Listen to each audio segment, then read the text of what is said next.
seems forgotten. This is Harbor Town.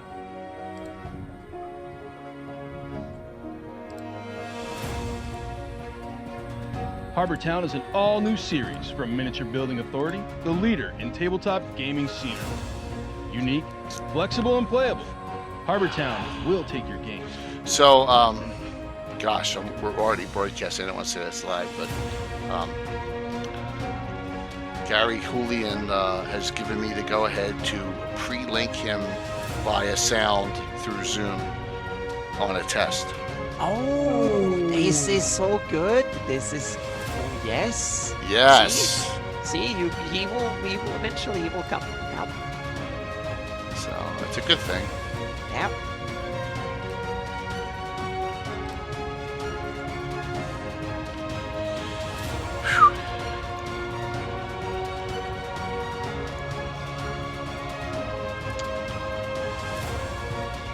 There was a Kickstarter that just ended a few days ago, or maybe it was yesterday. I don't remember the name of it's from Denmark, I think. Oh. Got it here somewhere. Let me look at it. It just ended.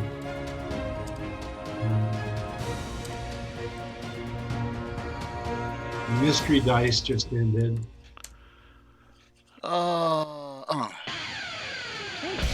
This is wrong now, though.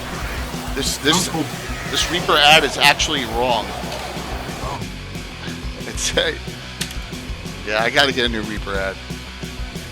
The Dunkeldorf was the one that just ended. Oh,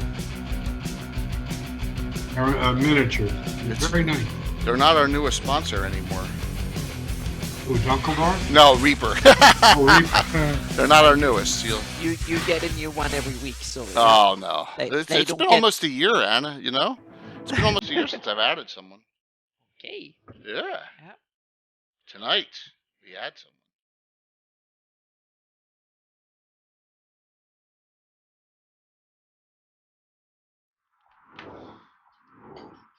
Hope everyone's hanging in there tonight as we start getting on here, getting people coming on. Here, VTAC, you're gonna like this one even more. If you want to see NBA.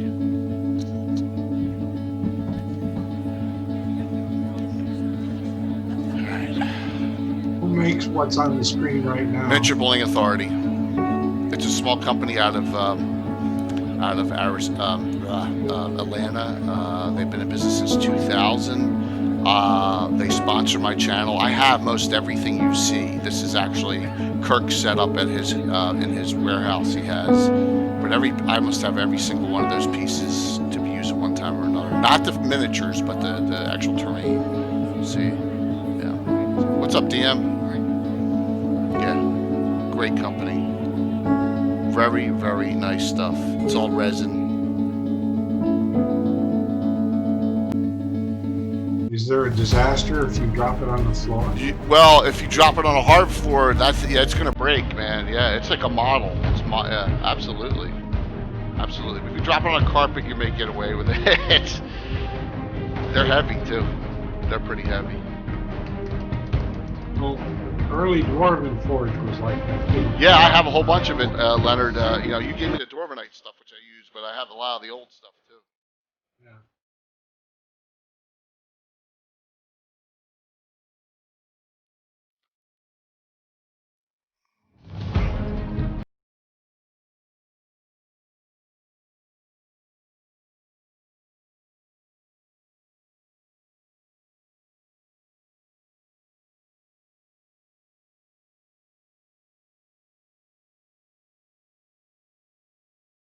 Month from Stratagem, our third sponsor. Actually, they were our second, but yeah. They were our second sponsor at Miniature Building Authority. So, what's up, Bill? I forget what buttons to hit next. I'm kind of off tonight. Is that right? Yeah, it is. It's all wiry here. There we go. What's up, Tim?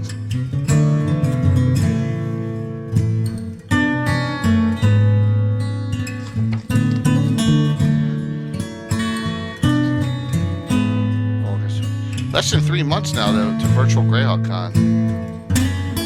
Every night I am a confused mess. You are right, Bill. So, we've got a lot of channels participating.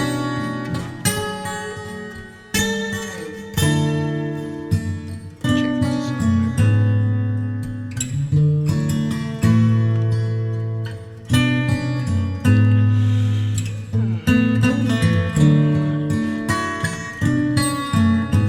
How's your Twitch running, Mike? So far, so good. Oh, that's good. Yeah, mine's doing work too. I think it depends on like number of cameras and all that stuff, you know. So Running a hefty home setup. So.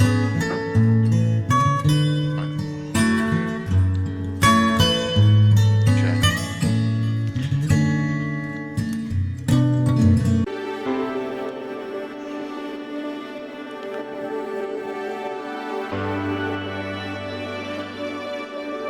Tonight, the Sheldomar Valley, which is big.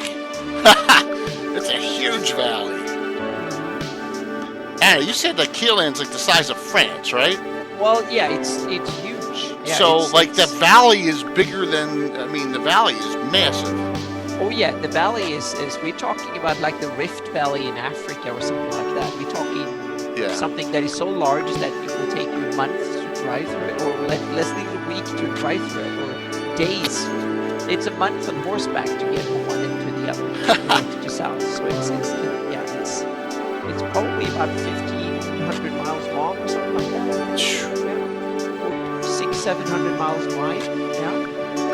From Thornwood to Gratsul, I'm not exactly sure, but my guess is probably a bit over 1,000 miles, 1,500, Wow. somewhere between 1,000 and 1,500 miles. Yeah, Well, that it's is a probably lot. closer to 1,500, yeah. From Gratsul to yeah.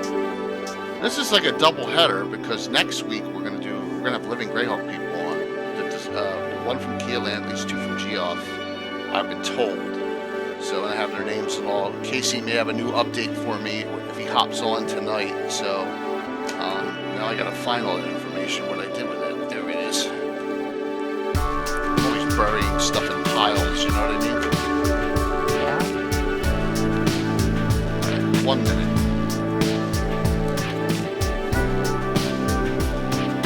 Ask away, ask your questions.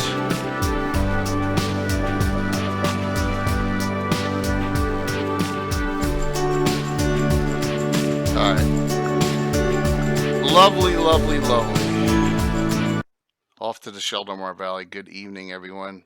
How are you? I'm Jay Killer Gazumba, and I got almost our normal Wednesday night crew now here. Yeah. So I got Greyhawk Mike Bridges with me. Howdy.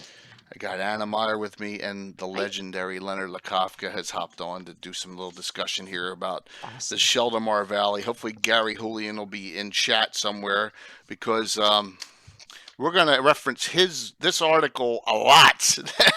The Kingdom of Keelan article. Mike probably has it out too. This is a Oh yeah, I have monster. it on my You tablet got ready. you got it in there. It's Yeah. Wow. I mean, I went through the detail on this, and it's fantastic. So I wanted to say, because I really didn't get a chance on Thursday, was thanks to everyone who reached out to me, and I'm doing pretty well. So just want to let you know things are okay, and if anything happens, I'll keep you posted. But I'm doing pretty well, thank you. And look, Blue Block's rating in with a nice rating, Hey, 21. Blue Box. Yes, thank you, John. Thank you very much. So. Appreciate it so very much, everyone there. As we just starting off, and we got like I said, we have Mike and Anna and a legend Leonard Lakofka here. So Keelan's like the oldest kingdom there is. Yeah. And I'm not a historian, and Len, I don't know if you know a lot about migrations and things like that, but it was I mean, we're talking about, there's negative numbers on these kings here, the early kings. This goes well before Common Year.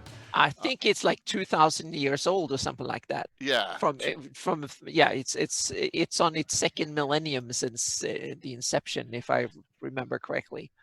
And it had a lot of uniqueness about it too. Glenn, did you ever have Gary talking about what his ideas were with migrations with the Sulwys and Iridians for here in the Great Kingdom? I know you did all Sulwys on Yeah, Lendor. I did the Sewell migration. I've written about that, Right. and along with trying to think of his name now, who did the calendar, and we dovetailed my Steve stuff. Wilson? Yes, that sounds correct. Yeah. I don't know if he's still around these days, but A little he bit. might. Yeah. Yeah, he's doing a little bit of stuff. So, I know you were more Sulwys, but the Keeland's unique because it's both, right? It's a mix. Yeah. It's like a hybrid, and that's where, and there's a lot of really, thanks, John. There's a lot of really unique things, great unique things about this area. I'll just say one. It has its own language. Yep. Keelandish. So Yes. That's true. it does, which a lot of people don't know. It's one of the originary or precursors to the common tongue. I think it's one of the language that is kind of the defining, and they kept the old version. It's a bit like Icelandic kept the old version of Norse, so Scandinavian languages, and I take it's a little bit like that.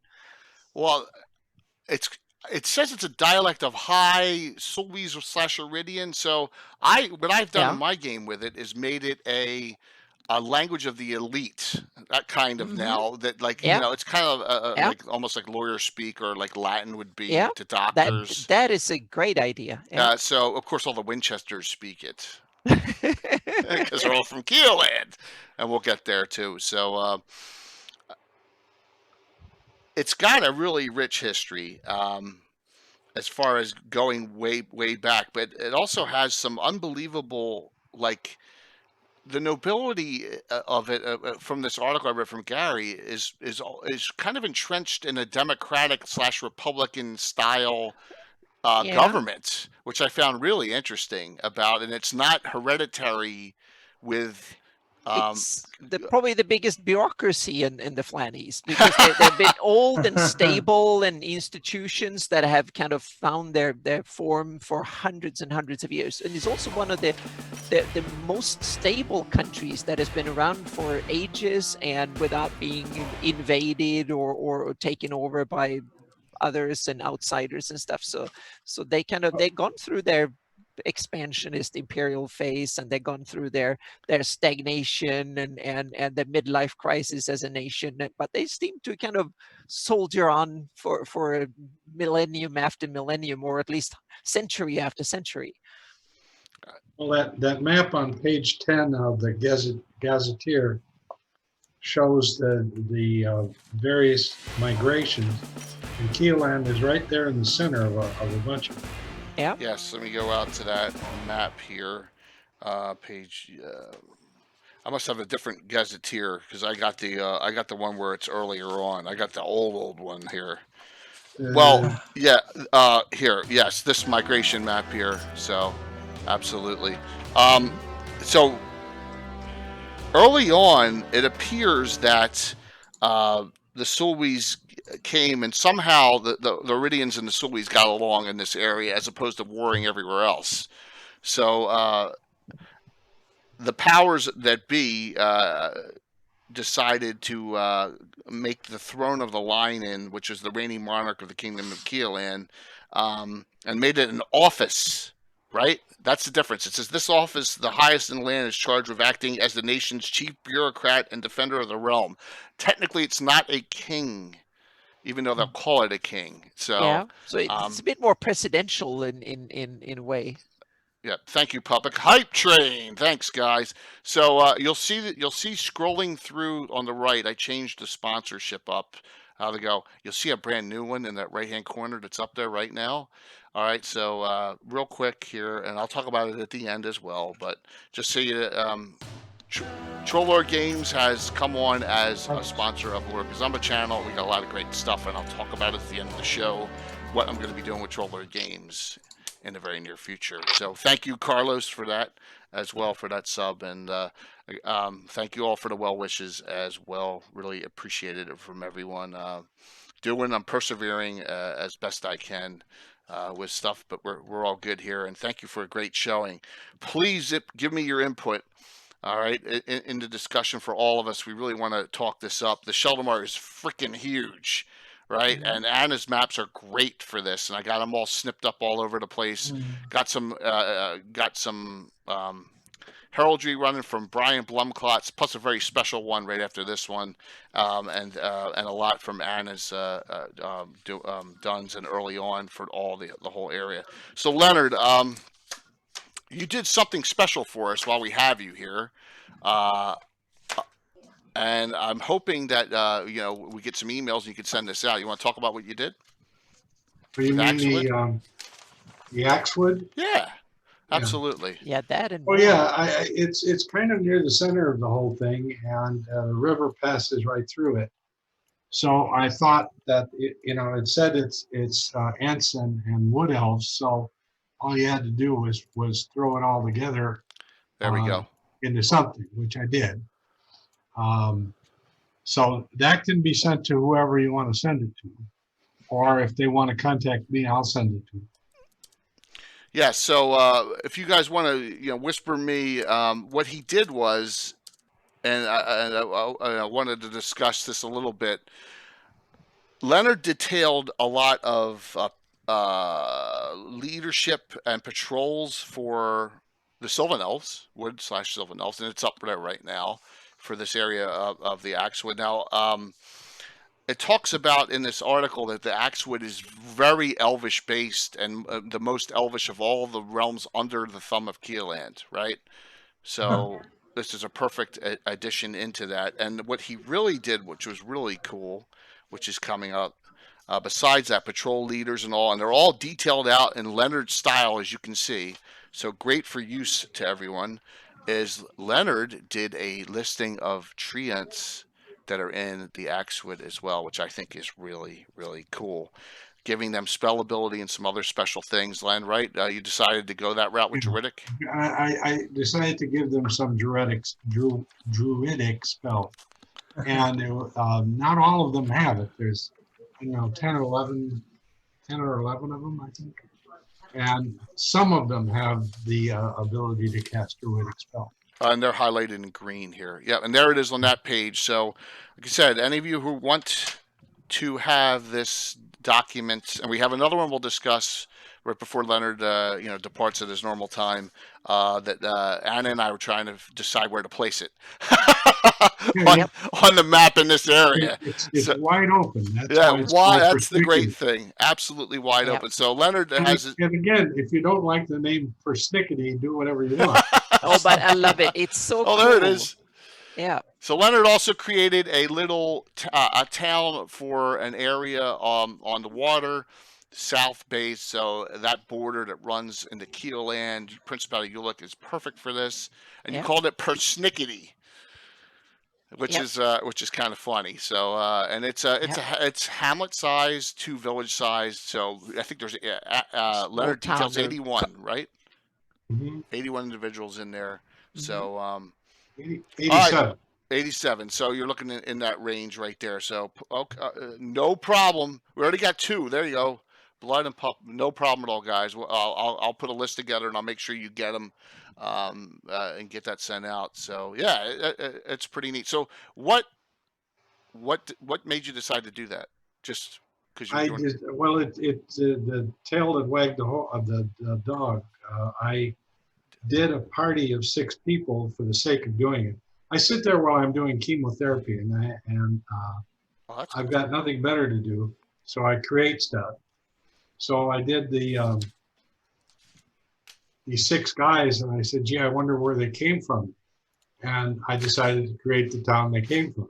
Perfect. So that's a great way to kill time. By the way, I want to say this. You're one other thing. The mage's robe you created and put that out the other day, that was a great item. Because I love creating stuff like that where it's bracers that it's equivalent of AC6. Well, it's very Liamundish in the sense that Liamun was always concerned about protecting his ass, which is in as much comfort as possible. So that's why you had Lehman's Secure Shelter, and you had Lehman's Tiny Hut. Lehman was very concerned about protecting himself. Really? And then I wrote his history. His history's online somewhere. Yes, it's in Earth Journal 11 or 10, one of those two, 10, if I recall. 10, I think. Yeah, and it's a great read, and it gets you to some things. It gets you to some things that that I didn't know about him traveling a lot of other worlds. I mean, I was not aware of that. So, well, Lehman gets blamed for a bunch of stuff because people say, "Oh, it's a name, so let me go for it," and they don't ask me a damn thing. So, but that's par for the course. always you get that reputation, So, Mike, Anna, start us off with some discussion here about the early history of Keeland and what you know and what you think is interesting. Yeah, we had a question in chat. I forgot who asked it. It was like, what's the name Sheldomar Valley comes from? Rocks. And it's the main river that kind of carved out. It didn't carve out the valley, but the main river that flows through the valley is called the Sheldomar. I don't know who named it. That is probably something Len might be able to ask, but the name Sheldomar Valley comes from the main river that flows through from all the way up from the whole through the valley. There's a three rivers up at the top there that merge together to make the shed. Yeah, so we have the Javan and the Sheldomar are the two main rivers that flow through the valley. Javan in the west and Sheldomar in the east, and they also form the major borders of Keeland, the western border and the eastern border. I feel that the valley is much like the Mississippi River Valley. Yeah. Mm-hmm. Yeah. Where you have this one or two great rivers, Missouri, Mississippi, and it's just a huge plain. Yep.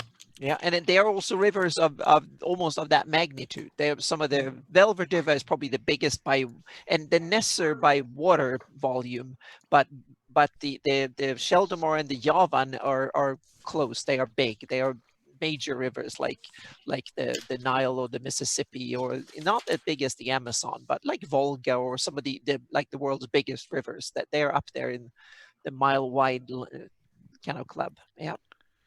I don't know, Josh, if Anna just said Javan. Javan's a river. Javan. Javan. Yeah. Mm-hmm. So, what's up, Taco? Good question. So, some questions like, so Mike, I thought you were going to say something when Anna. No. I was focused on geography with her. Yeah, but we have one when it comes to demography. It's also one of the most diverse areas of the Flan East, where you have all the major humans. You have the Bacloonish up in the northwest, where you have the Thornwood Gap with Thornwood so it's kind of a political kind of melting pot more than any other place. And you have the elves are there, the dwarves are there, the Suluas are there, the Origians are there, the Bacloonish, the almost everyone. Flan and Geoff. Exactly, are there too, and the giants and all sorts. So it's very, very diverse that way. Demographically, it's super diverse. And it's my favorite area to campaign in. Oh yeah, I was going to say, you're the expert of this area, so you need to tell us. Well, mine's all recent history for the most part. Mine is my history because, and Mike may have loved this, but I had a huge war in 1979-80 between the Sea Princes and the Kingdom of Keeland. So that was, I mean, when I was 12 years old. So we're talking about 41 years ago. But I loved playing in this area, and I've always said this in a lot of our shows. I don't know much about the eastern side of the map. I know Leonard's Lendor, but I don't know anything about the Great Kingdom, really. I don't know anything about those areas because we never played there. So, Well, until Ivid the Undying came along and Gary Holian's Keeland article, we didn't have much. That's true. Yeah. So I asked Dennis Tetro, and he's on, and he says the Southwest Sheldomar Rocks. Yes, it does. And we have you on a map tonight, so you want to see that. I got them all mapped out. I have Melcott there, man. Trust me. I have it all for everyone. So, Leonard, did you ever game on this side of the map in the Sheldomar that much? Not in the Sheldomar, no. I gamed on the Hold of the Sea Prince. Okay, well that's Aha. technically part of it. Yeah, it's kind of Technically. it's at the southern historically end. part of it. All right. Yeah, he's more kind of Well, the yeah. Hold of the Sea Princes is really two different places. There's the inland part, which they do their own thing, and then the people on the coast, they're the ones who named the area, Yeah. so to speak. That's Isn't a it good point. Flotsam and Jetsam and a bunch of Yeah. little islands? Fairwind Isle, yeah. Yeah, yeah. What did you do But I when you did the were? other end of it. What were you adventuring there? Were you? Was it a group you were running, or were you playing in, or? Yeah, I ran a group. Cool. They were slaves and they had to break out of the valley they were in. Oh, that's awesome. Excellent. Yeah. So, That's very cool. I so know let's it's. oh, sorry. Go I was on. gonna say that's one of Mike's favorite places. All in the Sea Princes are probably your two favorites, correct? Yeah. In the city of Greyhawk, of course. What's up, Frank? So my question. Oh yeah, absolutely. My question is this to you, Mike. When Keoland first came, and we have all the King's listings here. Yep. I'm not going to go over them all, but this is all, guys. If you want, can you show that again? Where this all comes from? The reference, Mike. Which gazetteer this article comes from? Yeah. All right. This is all from this article. It's Gary Holian's Pluffett Smedgers. I begged them to try and get them all on tonight. I tried my best. So, It's, but I guarantee Living you. Greyhawk 1. Okay. Yeah. Okay. That's it's available in some places. I've seen all bouncing all over the place, but that's where you want to get that. The article is fantastic. That's where most of our reference is coming from for tonight, because it's a synopsis. It's not just a. Yeah, Ulick is in the Sheldomar Valley, correct. Now, OJ1, I have as well. There you go. Thessalodorian, which is Thala, which is Amy Crittenden. I got it now all together. The early days. I finally got them all together. All right, so. I just sent you my Hold of the Sea Princes maps. Did you? Oh my gosh. You and Anna, I sent those. Oh my One- gosh. Anna, Awesome. can you forward them to Mike while we're on? I don't want to bust anything. Oh, but okay. We forward can, them to Mike's email. 'Cause that's awesome. So, now I lost my point. All right. Kings, the Kings of Q-Land. I want to say that Gary wrote the article, but I'm almost positive he was helped on that by Sam Weiss, Okay. because Sam did extensive articles on that lineages on Cannon Fire. Okay. I don't have a link handy, but if you go to Cannon Fire, there's Q-Land nobility articles on there. Now, I was going to share this last week when I had the unfortunate incident, but watch this, guys. I'm going to press one button, Gary, and if you want to go to Cannon Fire, there it is, and there's the Discord server. Yay! I came a long way. So I finally got that from Gary, too, so what he wanted to put in there. So there you go if you want to check out the Cannon Fire Discord and the Cannon Fire site. Yes, Dennis, you're right. He was on the Triad, I think. He was on the Keelan Triad. Something really integral to Q-Land. He was like, back in the day, Sam and Gary would talk about Q-Land all day, all night long. And my eyes would roll back in my head, and that's when I started writing about, There's Gary. There he is. All right. There he Just is. so you're aware, Dun-dun-dun. you're talking about he was a Keelan Triad. Next Wednesday, Sean Merwin, Keelan Triad, Eric Menge, Geoff Triad, and Jose Ortiz, Geoff Triad, are going to be on the show next week. So we'll keep this going for next week. So we're not to dinner. Rush back. Well, I gave you my Discord number, Gary. So hop on, man. Yep. Without a pick, that's fine. Zoom it on if you want to, man. Len's on. Yep. So, so Leonard, anything excite you over here, Sheldomar? I mean, do you like the Ulick states? Do you like well, as I say, I did very little there. Okay. I did the Hold of the Sea Princes, but I didn't do Keeland all that much. Yeah. What amazes me every time I open the World of Greyhawk, if Gygax had never done Dungeons and Dragons, he would, the the amount of depth that's in the world of Greyhawk is just stupendous. If you read all the detail he's put in there, it's just a stunning amount of material. Yep. And you can do whatever you want with it. That's the beauty of it, because it's still, even though there's all that detail, it leaves you wide open to do whatever you want to do.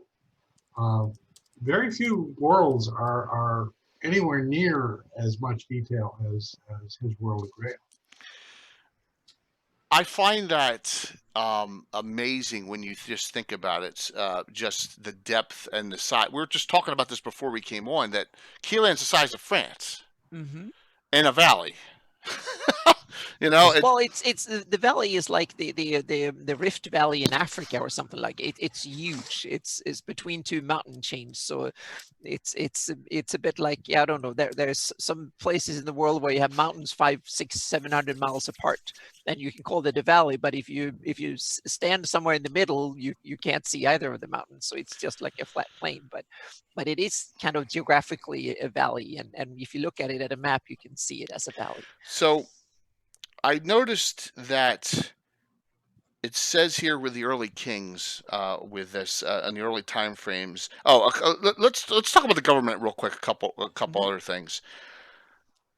According to Gary's article, I always thought, I don't know why I didn't think this. I thought it was an independent organization. The Knights of the Watch are a Keeland organization.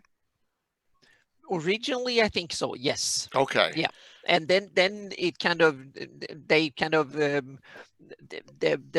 northern parts that were run by the Watch kind of became their own independent thing eventually, kind of thing. So that was because of more recent published events. Exactly. So that was not part of the original thing, I think. But right out of the box set, it's just one monolithically big knighthood. Huge knighthood. Huge. Yeah, and it probably says the biggest by numbers. Yeah, and it says they're guarding all the mountain ranges mostly. It says in the glossography, if I recall. Yeah, and they also guard against the Baklunish up in the north too. So yeah. But I think back when the saying first came out, that was probably more in reference to the adventures going on in the day with giants and stuff they're worried about. I don't think there's anything in this book, original book, about a Q-Land Baklunish rivalry. I think that's a later development. Yeah, I did. That might be, yeah. But I know that there was a little bit of between Grand March and Abyssal and Ket, right? There's a little bit of up there in Abyssal. Oh yeah, they're okay. That buffer going on. Yeah. Yep. All right. So, is that correct, Gary? That Bragia, is that correct? That the Knights of the Watch technically are not an independent organization. They are from Keeland. That was my question here. It says. Let's see. A branch of the Watchers known as Malgari or Dark Watch are found only in Keeland and are primarily active in the Duchy of Dorland and the northern provinces. So yeah, but I think that's part of it. I think if you take the later, by Gary Holian, this article and the after the wars and stuff, it seems like the Watch became its own organization, and it also became an organization that ran its own states, a little bit like the Knights of the in medieval times, when they basically took over whole realms. So being both Bissell and Grand March seems to be run by the Watch. If you take later story developments. I'm wrong. Q-Land did mess with Ket, because at that time they were messing with Ket and Veluna, and that's as far as they got. Yeah, and they had that expansion phase when they were trying to invade Veluna and stuff too, and then they got bounced back, and See, thank you, Amy. That's why I give you a VIP badge. You deserve it, because you're going to be you and Dennis Malden and Gary and the whole crew. Thank you so very much for that information, because I want to learn too. Because you got to remember, I'm like a little world, right? It's the Order of Ulick. You know, it's just I'm not. I tried to study my politics a bit, but I might be wrong. But that's my impression of it, was that they were originally the Watch in the name, so to speak, and then the North, after the Keeland expansion phase kind of faded, and they became introverted and started to kind of share off. And the Leonard, I didn't even see Leonard leave.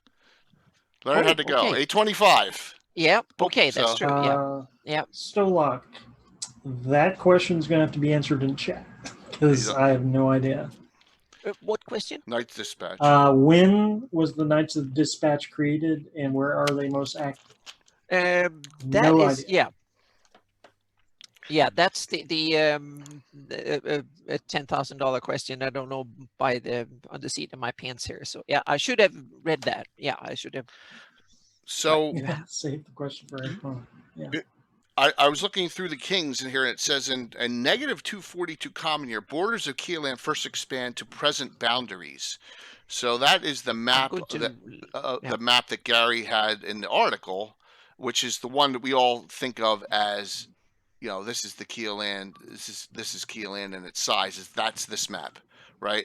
That's kind of what you think is Keelan, and then you have all the tributary nations. You have Sturridge, Geoff, Yeomanry, Bissell, Grand March, and all the Ulick states. So that's kind of like the contemporary. So it came back to this now in game time, but that long ago, it's still a large kingdom, and that's, what's that, 800, almost 800 years, 840 years ago in game time. So, right, and so I saw that that under the second amount of the Middle Kings, where that's when the expansion phase came during that, and I could see negative 161 CY was the founding of the Grand March. All right, and then Sturridge was founded at negative 230 CY, so they started their expansion at that point early, and how many years does this predate the Great Kingdom? By 200? Because CY0 is when the Great Kingdom was founded. CY1, right? That's how it determined. That's yes. how CY1 started. Was the Great Kingdom was founded. All right, so you're looking at two. I mean, that is a long period of time. I have some info on the Knights Dispatch. Okay, great. The Knights All right. Dispatch, it's the recent branch of the Night's Watch, and they seem to be founded in 590. I think it's in the 580s, 590s. So it's a very recent one, and it was so they what year? 590. 590. Yeah, 585. At the beginning of Living Greyhawk. Yeah. Yep. At the beginning of So Living Greyhawk. it's a kind of a junior branch of and a part of the Night's Watch. I'm going to divulge go off on a tangent for 1 second. So Casey is talking to me on Discord, Draco today, and he's like, I'm just getting caught up on your discussion on Narwhal from the week ago or whatever. And I said, and then he goes, Living Greyhawk destroyed Narwhal, and I said, yeah, they destroyed everything, right? And he's like, oh yeah, I forgot. We would have destroyed Luna and Selene if we got a chance.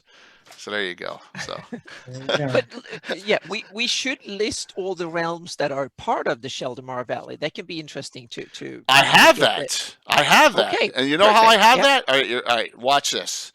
I got a little smart here. Except I have one in there I threw in there because it's my own, and I just wanted to annoy my own players with it. Okay. All right, here's the Kingdom of Keeland. Okay. Oh, I don't know what that one is. That's the Winchester. That's the Winchester family shield. All right. Name it. Bissell. Bissell. Yep. Grand March. Grand March. Geoff. I think so. Hang on a second. I think it's Geoff. Yeah. I forgot the Knights of the Watch Shield, I think. And Steric? Or very sure. Yep. Yeah. Bill spooing me. Okay. Yeomanry. And that's Mike's. Yeah. Sea Princess. County of Ulick. Yep. And the Duchy of Ulick. Yep. And now comes Principality. Yeah. There you go. I didn't put the poem and let's version see, there. We forgot one that is kind of geographically, well, it kind of almost belongs in the Sheldomar Valley. We need to mention it, and it's Valley of the Mage. According to Gary, it was never part of Keeland. Yeah, exactly. It was never part of Keeland. So and it's only adjacent to, but it's politically in the same, roughly in the same area. So we should just mention it when saying that it's a neighboring realm to the Sheldomar Valley. It was fun putting together all this. Oh, and you saw the one after that. It's covered now, unfortunately. Oh, yeah, that's the most important. That's the most important one. Look at that. Yeah. There you go, Melcott.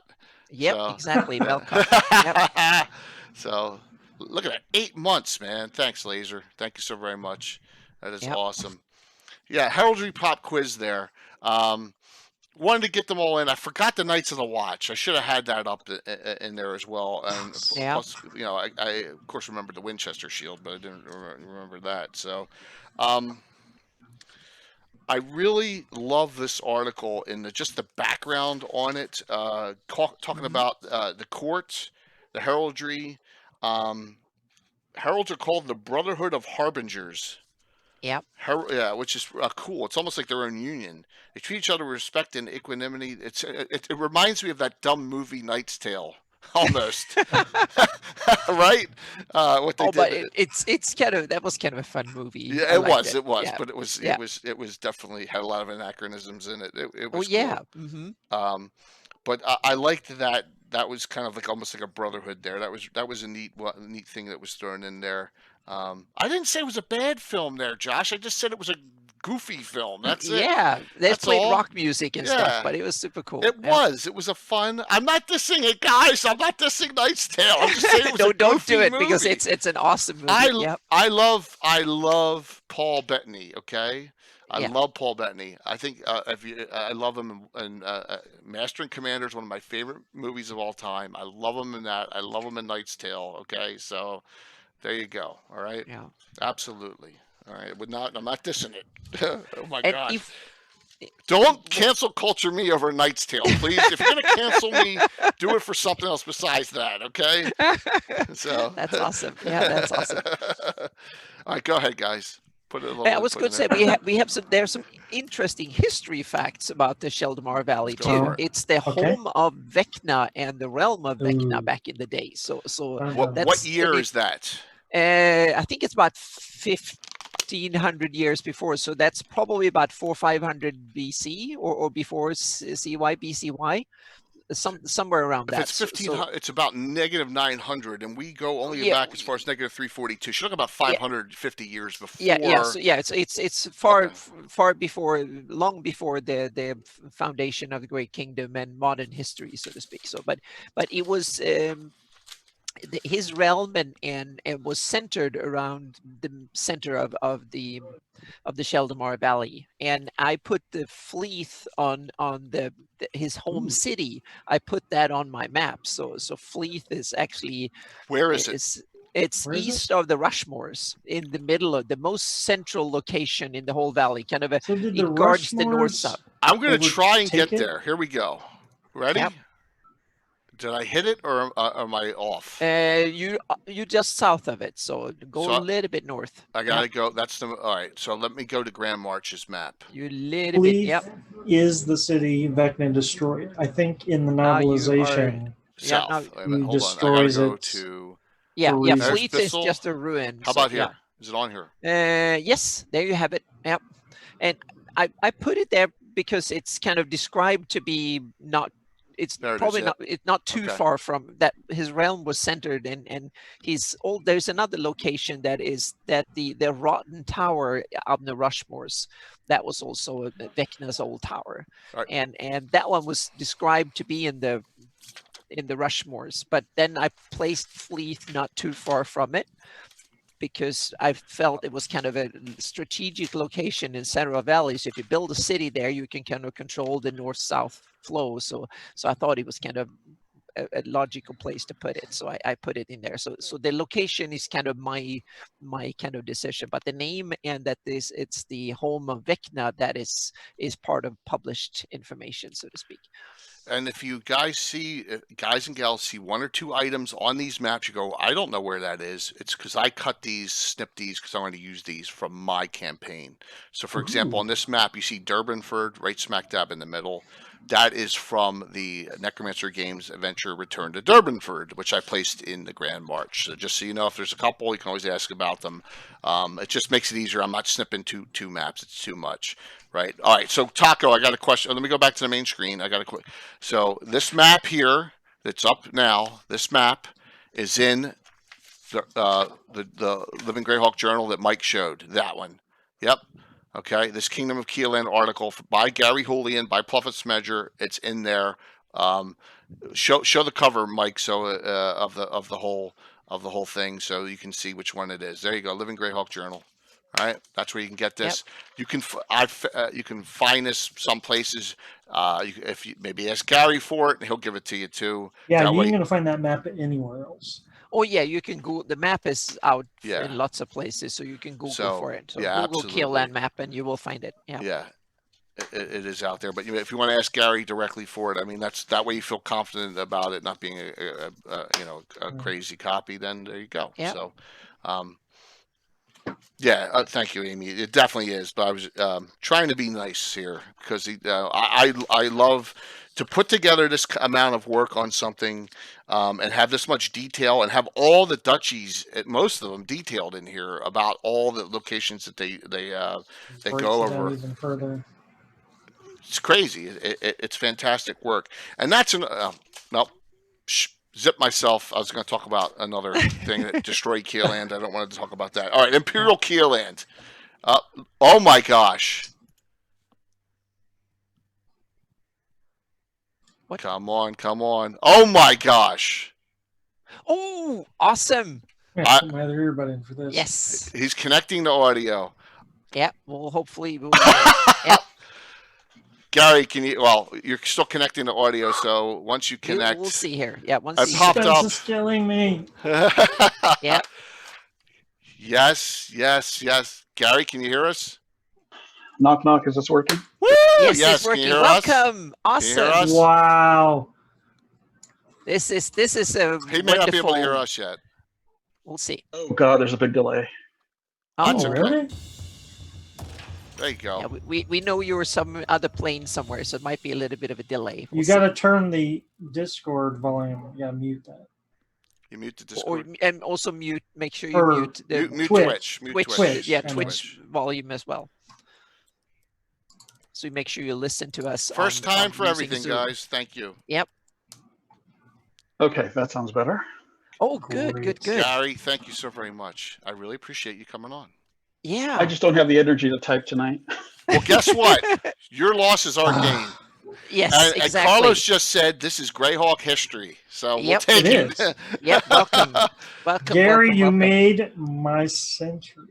Yes, exactly. This is awesome. This is so good. A double Yep. header. It's only Leonard, been 20 years, Mike. Yeah. Uptime.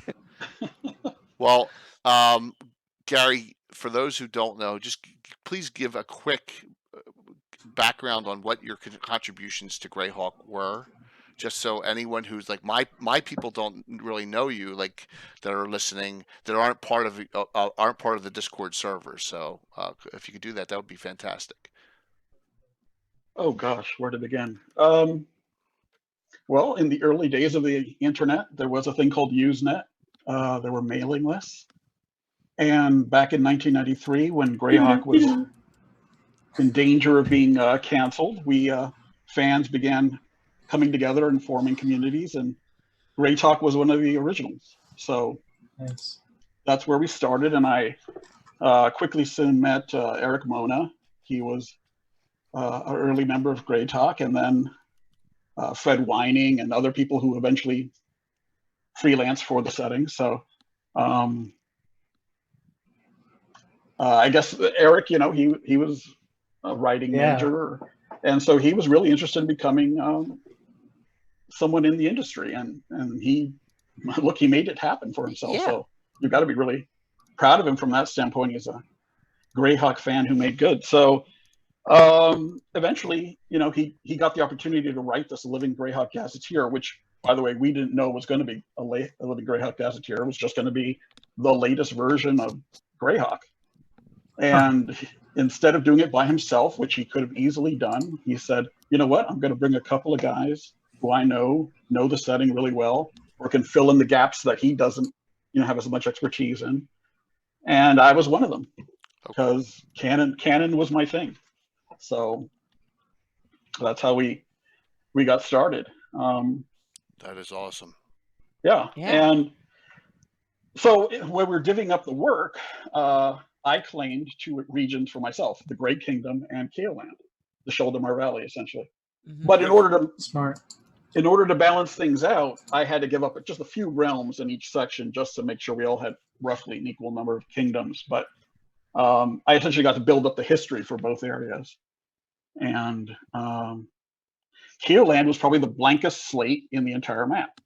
Yeah. So where to begin? Well, we had this little kernel of canon back in the 1983 Gazetteer, which was that we knew that these tribes had crossed into this valley 1,000 years ago, essentially. Yep. So, we had a couple of their names. We knew there were, 12 or 13 of them. So I said, well, let me start with that, build that up. And so most of the work you see in that article that Jay has, that is what should have been in the Living Greyhawk Gazetteer for Keoland. Okay. Save for the fact that we had to cut a ton of material because there wasn't enough space for it. Because it's huge. It's a huge book, isn't it? I got it. Yeah. Wow, I Yeah. did not know that. Okay. Yeah, so one of the things that Eric Mona was able to do is say, okay, we're going to make this really hard cut, but guess what? I'm going to have this new place for you to put it anyway, so it's not going to disappear. And that was quite interesting, I thought. That maybe we would have an indefinite pipeline of material coming out from there, but alas, it was just the one book. Were you inspired by Carl Sargent's, like, Eva the Undying, the scope of that? Yeah, definitely. I really respected the way he treated the setting with, a certain depth, almost a Tolkien-esque ability to create history out of nothing and characters, NPCs, names, and really build it up. And so I thought, well, Keoland the Sheldomar Valley deserves that treatment too. And guess what? The Sheldomar Valley is home to at least 2 of our most classic module series. So it's A series on one side and the GDQ series on the other side. So Yeah. I mean, how exactly? So well, the Pomars is part of it. Yeah. Yeah, exactly. I mean, it's probably the furthest east the Q-ish ever made it. But you can count the Saltmar series on there as well, I guess. Yeah, definitely. Well, yeah, Definitely. even within Keoland. So yeah. And there's a couple of individual modules there, and I also have been known to steal modules from other settings and put them in Greyhawk.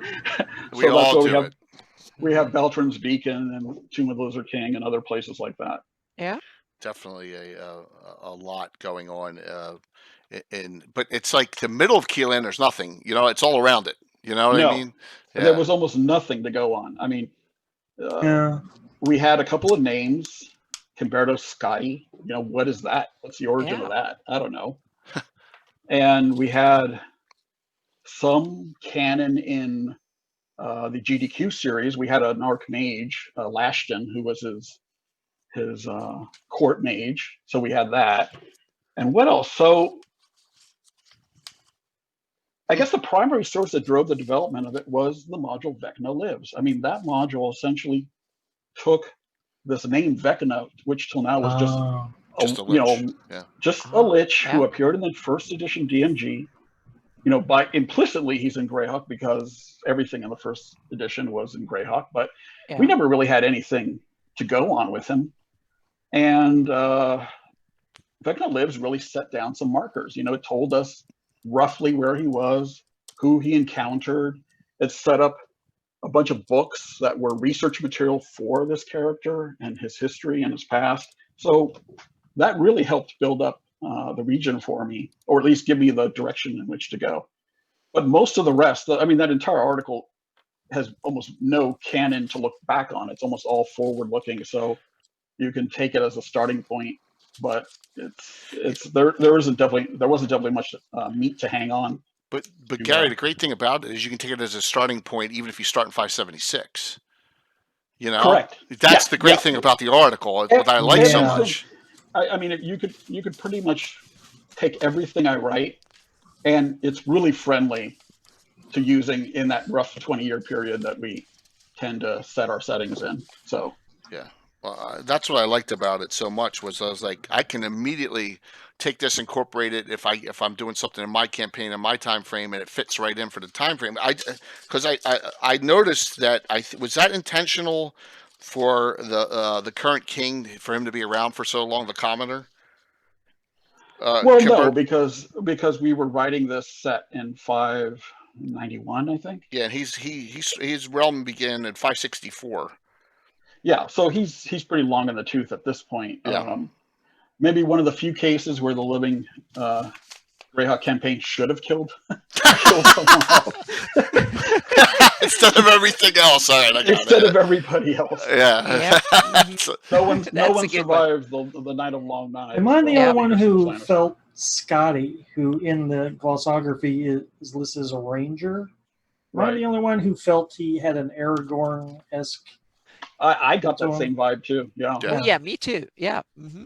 Definitely. Which is why I kind of wanted him to be not from the sort of the main body of the kingdom, but maybe one of the fringes. So Yeah. he had kind of that outsider. Yeah, Yeah. down Vibe in to 'em. Dreadwood is perfect. You put the spotlight down there. That was kind of a forgotten part of the Flannies. Yeah. Yeah, definitely. And then the other big inspiration was you have this 800-year history potentially that seems very stable because we don't have a lot of canon on it. So I started poking around in history and I said, okay, I want something a little different than just a regular monarchy. And I was inspired by the late Holy Roman Empire with its electors and the Polish-Lithuanian Empire and its electors. So the idea of having still a medieval context, but some form of nobility control and the possibility of politics and complication in that, but still stability for very long periods. I just love it. I mean, it's really not atypical of what you see about writings for kingdoms. It's just not, and that's why I love the direction it went. It's not heretical. Is that the right word? Hereditary. Harris. I'm showing my heresy. Ivy League education. Let me tell you. Essentially, it's a duopoly. You have these two warring houses who have maybe 1,000-year Cold War now because they both thought they had the right to rule and the better way to rule, but they haven't been able to push the other out of the kingdom. So far, they've been sharing power for 1,000 years. So unlike in the Great Kingdom where they just slaughter each other, it's more of a behind-the-scenes thing. It's more political influence. Yeah. And one of the other things we want to bring in there is this legacy of the Imperium. The idea that these people are not, they didn't come out of whole cloth. They knew exactly what the legacy of their ancestors was, how bad things got towards the end of the Empire. So they did want to change some things. Cool. Gary, I'm sorry. I'm just typing in to tell everyone to spread the word on the Discords, please. On GHO and Cannon Fire Discords. Spread it out there, guys. Oh, Jay, you got to delete this video after it's over. Oh my gosh! Oh my gosh! It's going to be a Mission Impossible explosion, man. I think, dude. Thanks, Gary. Thank you so very much for coming on. Yeah, this is fantastic. So, give me something out of this that, you're like, man, I love that. I put that in there. You know, directly from my campaign, the Silent Ones. Yeah. Ooh. That's something that has been in my campaign since the 1980s. Inspired by tons of things I've seen, but the idea of having almost like a priestly wizard school, something that wasn't like your typical 1980s style wizard guild that had all these interesting diverse characters. No, this was uniform, creepy, old, and overbearing. I mean, Kaeland is in some ways the part of the map where you can set your creepy Eastern European type campaigns that have Transylvania like roots or Cthulhu, all that kind of stuff, because you've got a populace that's kind of weary of gods, weary and wary, and they also just are not worldly. They haven't been out, they haven't spread out beyond their valley very much, so they don't take strangers well. So is that what do you we discussed this before you came on, and by the way, so I'm impressed. The Silent Ones, which is in published source canon now all over that's your creation. Oh yeah, that's awesome. It's interesting that a lot of the things we did were based on some phone calls Eric Mona and I had 6-7 years before they were actually published. So while he was at Emerson across the river and I was at MIT on the other side of the river in Boston, in Cambridge, he and I would exchange phone calls. That is And great. some of these phone calls were like phone calls between two people who had just discovered each other's fandom. They lasted hours. You know, we were just going Wow. through our own campaigns, sharing ideas, sharing notes. So the Death Knights of Aerity, that came from my telling Eric about my campaigns, Death Knights, and Nice. So how Nice. I want to ask on that. So you took Scott Benny's article and ran with it, Kargoth. I've loved Scott Benny's article since the day I read it in the early 80s. You just expanded greatly on that one concept of which I love. Okay, I just wanted to see where the evolution was. That's great, and then you guys ran with it, and then it I became. never caught on to that article. That's why none of it's my the Saint article. Saint stuff Eleanor, ever Saint. has Death Knights. Well, did you ever get the Best of Greyhawk? I mean, the Best of Dragon? No. Yeah. The metallic covered Best of Dragons. Yeah. So everything in there is pretty much great. I mean, you flip through it, and every single article. Len has a lot of articles in those, and Archer. And one of them was the Satany Standards, and it kind of stood out because it wasn't the typical article that you would see in these things. And I was like, wow, I bet. And I had a hunch that these characters were meant for Greyhawk. And when I finally caught up to Scott Benny years later, he said, not only did he say he loved what we'd done with it, he actually said, yeah, they were kind of meant for Greyhawk, but back then, if you weren't one of the chosen, you could not write for Greyhawk. So Mr. Freelancer from the middle of nowhere could not write for Greyhawk in Dragon magazine back in the 80s. Okay, so amazing. But it was Scott Benny was fantastic with multiple articles. So you're saying everything he did was Greyhawk based? That's what he told me. I mean, it may be a retcon, but it seemed like the clues were there if you looked at it really closely. That is awesome. That's now great to know. I mean, old articles again. Yeah. Oh yeah, they're fantastic. I actually like the Saint article, if equal or even more than the Quasi-Deity article, because the Quasi-Deity article was public. It was Keaton and Merlin and all published source that were in the game. But that Saint article was right there, and he actually references the Quasi-Deities in that article. So the Quasi-Deities always came off as untouchable. I mean, you knew Egg was going to do something with them, so you didn't really want to mess around with them too much. Right. True. But something like the Saints, you were like, okay, these I could use in my campaign right away. Man, it makes I get all upset now that I stayed in the shadows for 38 years. Man, I could have been part of that. You know what I'm saying? Oh my gosh! Yeah. Definitely could have. Oh my gosh, man. So Mike, Anna, you got some questions? We have a couple in the audience too, but you guys have questions? Grab some from the audience. All right, so Brazia Bard asks, when you wrote the Keelan article, how'd you come up with all the political divisions? Keelan is one of the most complex yet geographically compact realms in the Flannis. I think it means all the different baronies. Yeah, and I mean, provinces. Inspired by European lore and divisions. Essentially, what I did was I kind of divided them into two categories: things that were inspired by Soul settlers and things that were inspired by Iridian settlers.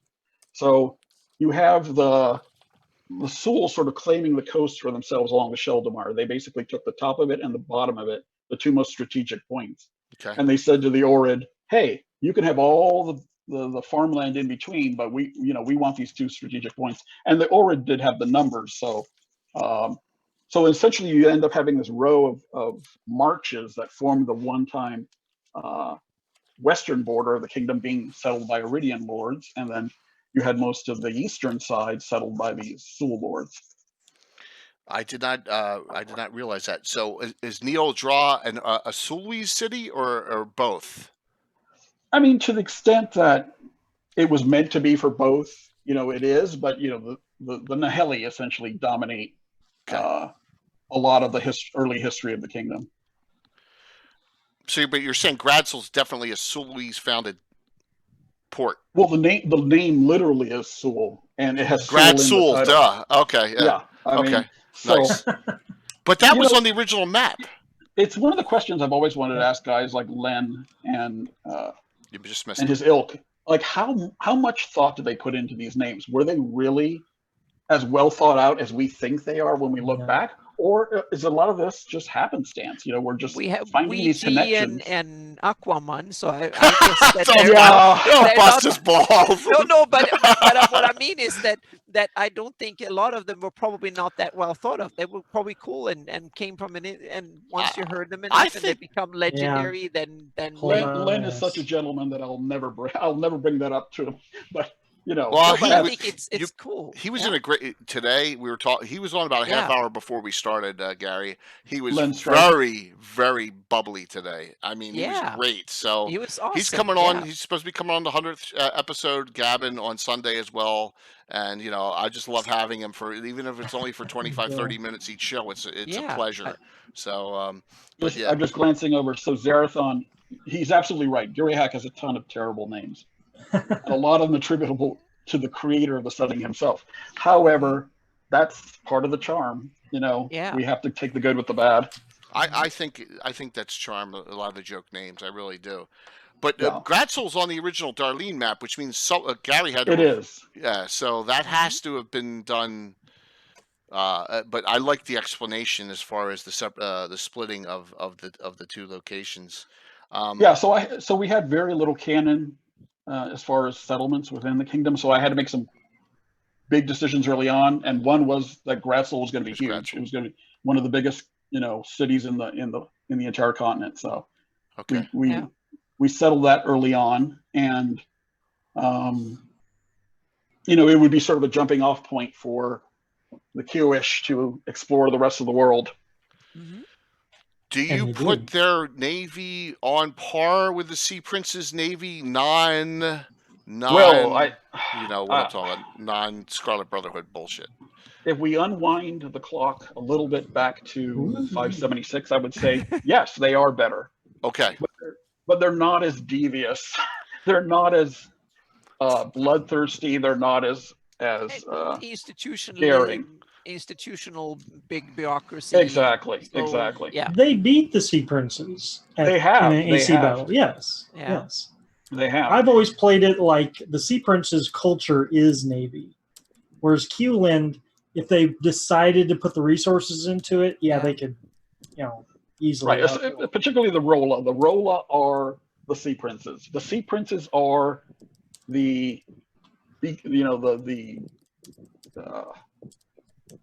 that part of the Rolla that didn't want to become regimented and contained by the rest of the kingdom.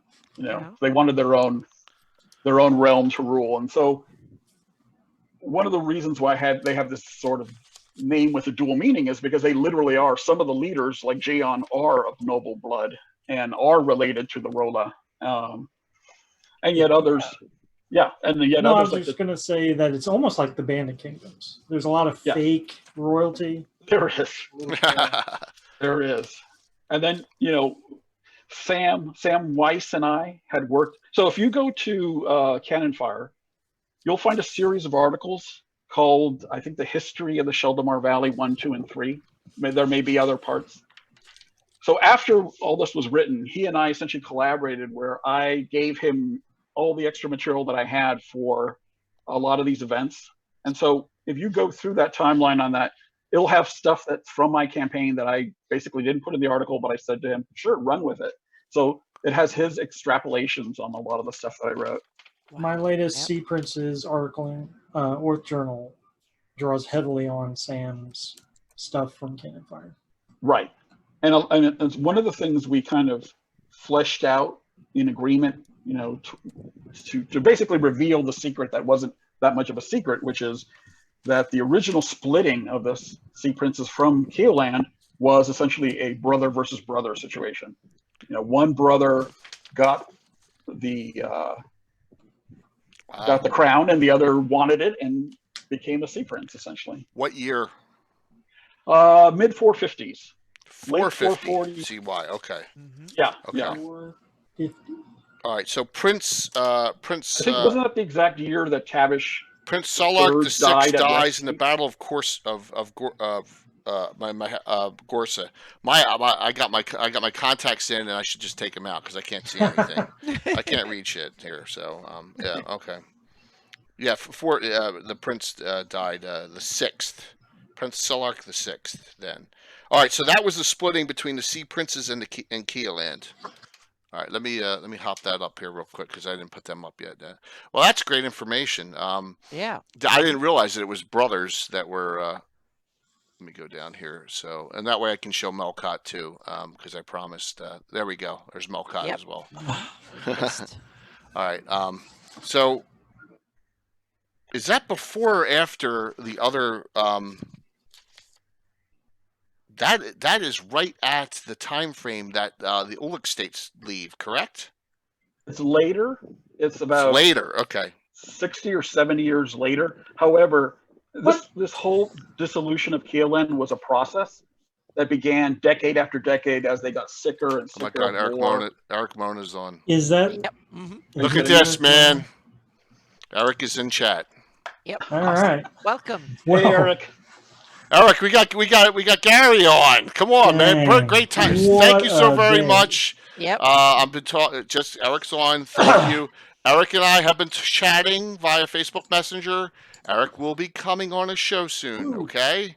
I'm just going to put it out there Eric. now. I'm going to make him commit to something now Wow. with that. So he was summoned. Thank you. That's Yep. great, The Eric. evil cherub, we called him. Yeah. There's some high level magic going on. There is. There's some Yes. great karma. Jeez. I think it's Yep. it's after all the negative karma last Wednesday when we had to Yeah. cancel. Yeah. So. We have a comeback this um, week, so it's Wow, it's Eric, good. thanks, Yep. man. Thank you so very much for. I'm going to whisper you something, and you don't have to, but I'm going to whisper something to you. You guys keep on please chatting here. This is awesome. That's Yep. a great. I did not know that about the Sea Princess at all. That it was an offshoot of the brother. Which house was that, Gary? Out of the two? Rolla. Rolla. Okay. Yep. All right. No, I haven't shown his face yet. Wow, that is amazing. And 86. Gary, I'm also very impressed with how you got Dreadwood from being one of the most obscure locations to be really interesting, and there was a Mhm. lot of things added, and it's amazing. Yeah, I think with a name like Dreadwood, you need some juice there. I mean, Yeah. it has to earn its name. So one of the Yeah. things we did was we created a noble house of Seoul that were rejecting this new kingdom, that didn't really want to become part of Keelan, Scoff. that thought it was all BS, and that they Yeah. wanted to rule like the old Imperium. Come on, guys, we got to keep the party going. Yeah. So they, attacked their brothers, and then when that didn't work, when everyone ganged up on them, they fled to the Dreadwood and formed their own nascent kingdom that didn't last very long, and essentially faded out like a bomb. So Yeah. that legacy remains there, and it's kind of like the open door to Cthulhu Hawk for those people Mhm. who are fans of putting in some Lovecraftian horror in their Greyhawk. Yeah, that's awesome. Yeah. Eric sent you a whisper. Thank you for hanging. Please participate in this conversation, even if it's just in chat, or maybe not. Correct You know us what if I'm we're wrong. Let's put this out there. I feel bad. Gary had a rough vacation this week, and Oh. that's our gain.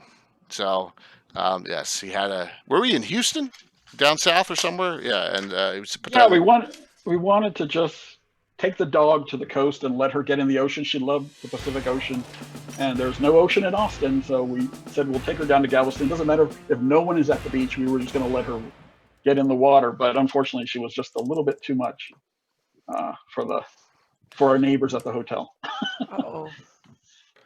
Well, I really appreciate all of us, everyone in chat, Yeah. everyone. Yeah. I mean, This Cannon is Fire's cool. been a fantastic. The Discord's been awesome.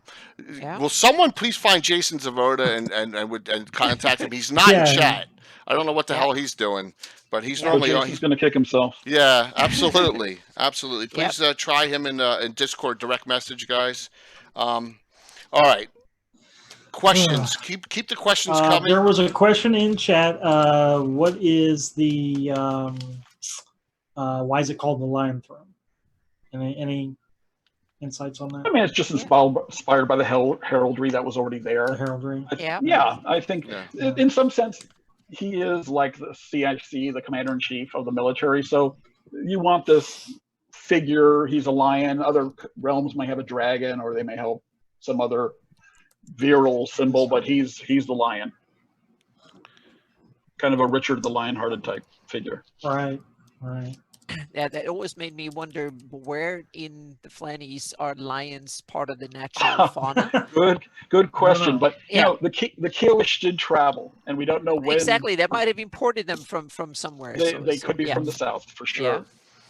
But they were lions Hmm. back in prehistory. There were lions in southern Europe. There were Balkan lions and stuff like that. If you go back to the Stone Age times, so there is Plus, what yeah, other Precedent for it. what other biological precedent for lions in various locations. So yeah. what other creature are you gonna put? You're gonna put a boar on there? I mean, right? You know, a Well, very lions are perfect. Well, ferocious. and there's a precedent in the real world for lions being on the Finnish hockey team Yeah. is the lions. Oh, and yeah. stuff. And the Absolutely. Swedish national Thank you, crest has Puppet. lions on it, and Sweden is far away from I was Africa kidding. and lions you can come. So yeah. If I could take a moment of personal privilege, Sure, I'd just like absolutely. to say to Eric while he's still here, thanks for giving me the opportunity. He absolutely didn't have to do it. He did it. He gave me way more opportunities after that. And I mean, I'm just so damn proud of him with what he's done with Paizo. Oh, And definitely. Oh my I mean, gosh, it's awesome. it's like if Greyhawk had a second chance.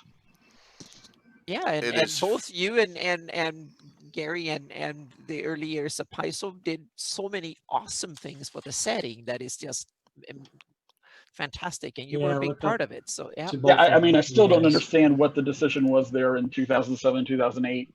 It just seemed short-sighted, but they just said, okay, enough living Greyhawk. We'll wrap it up there. Well, hopefully we can Yeah. ask that question very soon.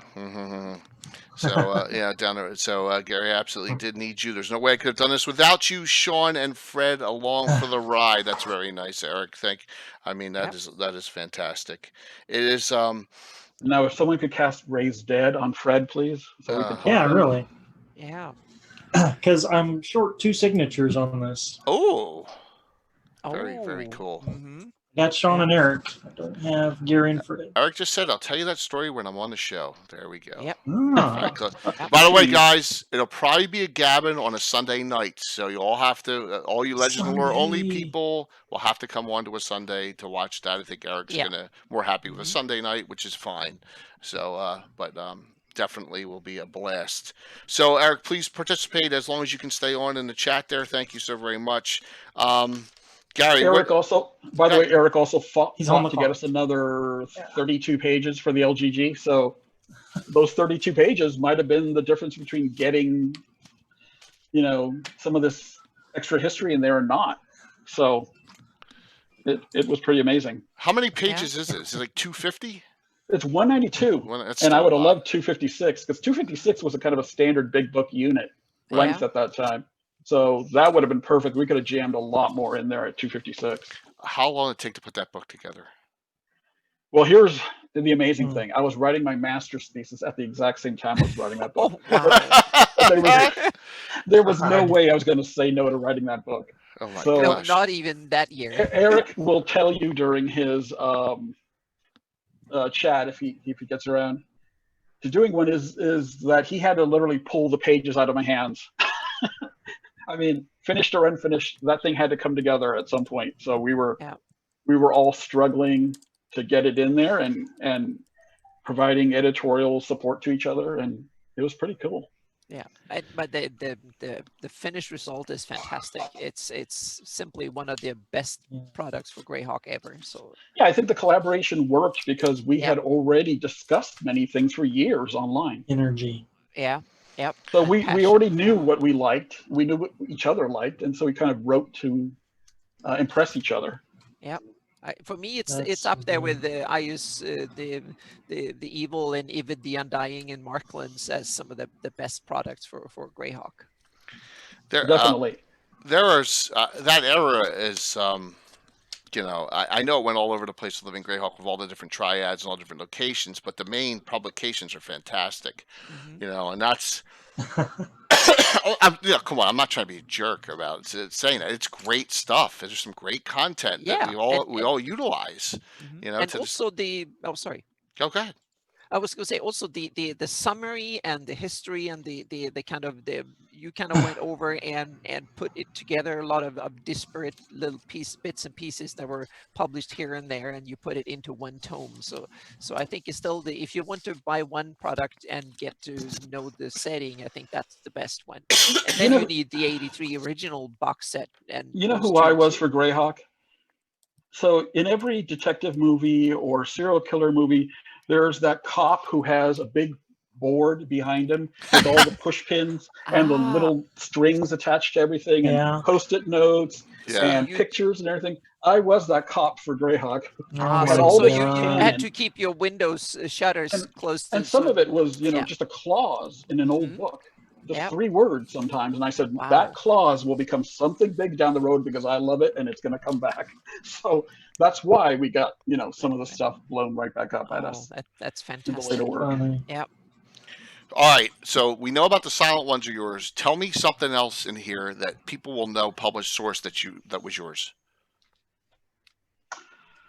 Oh gosh, I wish I had it in front of me. Well, the map essentially was designed by me, Eric, in collaboration with Eric, and the Seekers. Oh, of course, Seekers. Yeah. Seekers. That's one of the, biggest things we contributed to the setting. So beautiful. When was it? Way back when Eric was telling me about an idea he had for something called the Skeptics, and I thought, well, that is kind of a cool idea. It's a group who essentially, they acknowledge that they're these beings called gods, but they don't accept that they're gods. So you can't really be an atheist in Greyhawk because, there are people that smite you. You don't know where their power comes from, but they can smite you. Yeah. So I said, oh, that's interesting. And I was like thinking about that and doing some research around the Ernst area. That's another area that I've done a lot of work, but I've never really released much material from. Oh, I'm waiting for that to come out somehow. So somewhere. Ernst had these hooks and this guy named Eli Tomarast, which Mike. Oh yeah, loves. That's my boy. And I was like, there's this class of foil which kind of needs to be almost like these Indiana Jones villains, the Bellocks of the world, that they're like, there is magic out there, and damn it, we will go and find it, and we don't care who we have to kill on the way. And essentially, the Seekers were born from that idea that there are some people that maybe originally were sanctioned by different crowns around the Flannis and were told, please go investigate this, please go investigate that. But once the Great Kingdom broke up, they were all free agents now and said, oh, let's get together and let's find things for our own fun and profit. Especially when you see guys like the quasi-deities in their youth finding all this stuff and becoming quite powerful and almost immortal. So there seemed to be a place for that. You are okay with that? With that, those characters being elevated like that? I always want to get everyone's opinion on that. So, in my campaign, they are not gods. So I don't like putting them even on the god ladder. I think there's a big gulf between them and a demigod. I mean, that's the reason why a demigod has the title demigod. He's just half a god, So the quasi-deities are people just exhibit god-like powers, but we don't know what the source of them are. And those powers typically come from really high-level experience that taps into stuff that, just isn't in the player's handbook. You could call it epic level or whatever. It's essentially something just beyond the rules. And, they make their elf blood potions and shakes and drink those to make sure they live long. Some of them have acquired magic resistance from traveling the planes. Some of them may live on other planes, and that's why they appear to be old aged. But in fact, time just traveled differently where they're living most of the time. So they keep coming back to Earth and looking, as young as ever. So self-willed completely. Yeah, basically, definitely. But you could say that there are a handful of them that are on kind of like a tenure track to godhood. They are either followers of, like Merlin, of a god like Hieronymus, and saying, okay, maybe someday you will be a demigod. But I don't know if I really want that process to happen very often in the campaign. So I agree. I think it should be something pretty rare. So what do you think of Kellenin? Because he's like one step above him, according to the quasi-deity article. I thought it was Heward that was the one that was furthest along. I'm not sure. Okay. I got the impression that Heward was of an older generation than the Zagig Keotam. Okay. But you're right. Kellenin is kind of like exhibiting godlike powers, at least over swords. So he might be the closest to actually becoming a demigod. Interesting. It's all because the Slavers reference has especially priest of Kellen and especially priest of Merlin in it, and they kind of like legitimize doing that in that reference. So that's the point where I'm like, okay, it's good to go now. So I'm curious to get your feedback on a lot of things like that. That's awesome. Yeah, I mean, you should ask Eric more about this, but we had all this material developed, or at least mooted, about how maybe Kellenen had relationship with these swords that were in Bailey's book Night Watch, and maybe had been part of the creation of the world, and their assembly might herald the change of an age, something like that. I think we've mooted many times, but sometimes you have these ideas and you're like, but they never really will work in an article yet, so we just set them to the side and let them keep percolating. But I think there are ideas also that maybe you should never touch because you want to give Greyhawk DMs something to play with. So, yeah, I guess that's one of the things when you write for a public, to be a published setting book or a product, then you have to take considerations you don't have to when you just do stuff for your own campaign. Absolutely. Yeah. And so for one of the questions we often got early on was, why doesn't Greyhawk have a creation mythos? Why don't we have a prescribed creation mythos? It clearly would have been possible and even non-controversial if we had added one in the LGG. I'm sure TSR would have said okay, or Paizo, Wizard of the Coast would have said okay, I guess. It's not like they were doing a close reading of the book anyway. But we definitely didn't want to do that because we knew if you do that, it's like sticking a dagger in the heart of Greyhawk fans. You're stealing one of the coolest parts of the setting for a Greyhawk DM is to determine how the world came to be. So basically anything before 1,000 years ago, we really tried to hand wave and treat lightly and not give us too much detail so that it could all come together for any Greyhawk DM in any way that he really wants or she wants. Yeah, that's awesome. But now you realize that now you're not going to write it for any published product. So now you can write it on a blog post or a thread or something cool.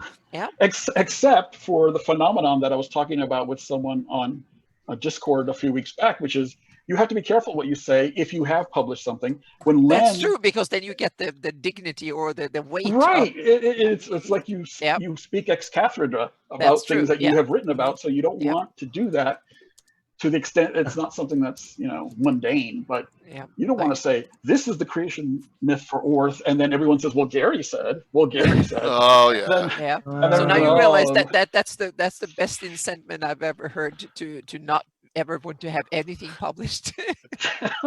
We could ask Leonard. That's awesome. Yep. Ask Leonard about the Lender Isle creation. Yep. Wow, that's pretty deep.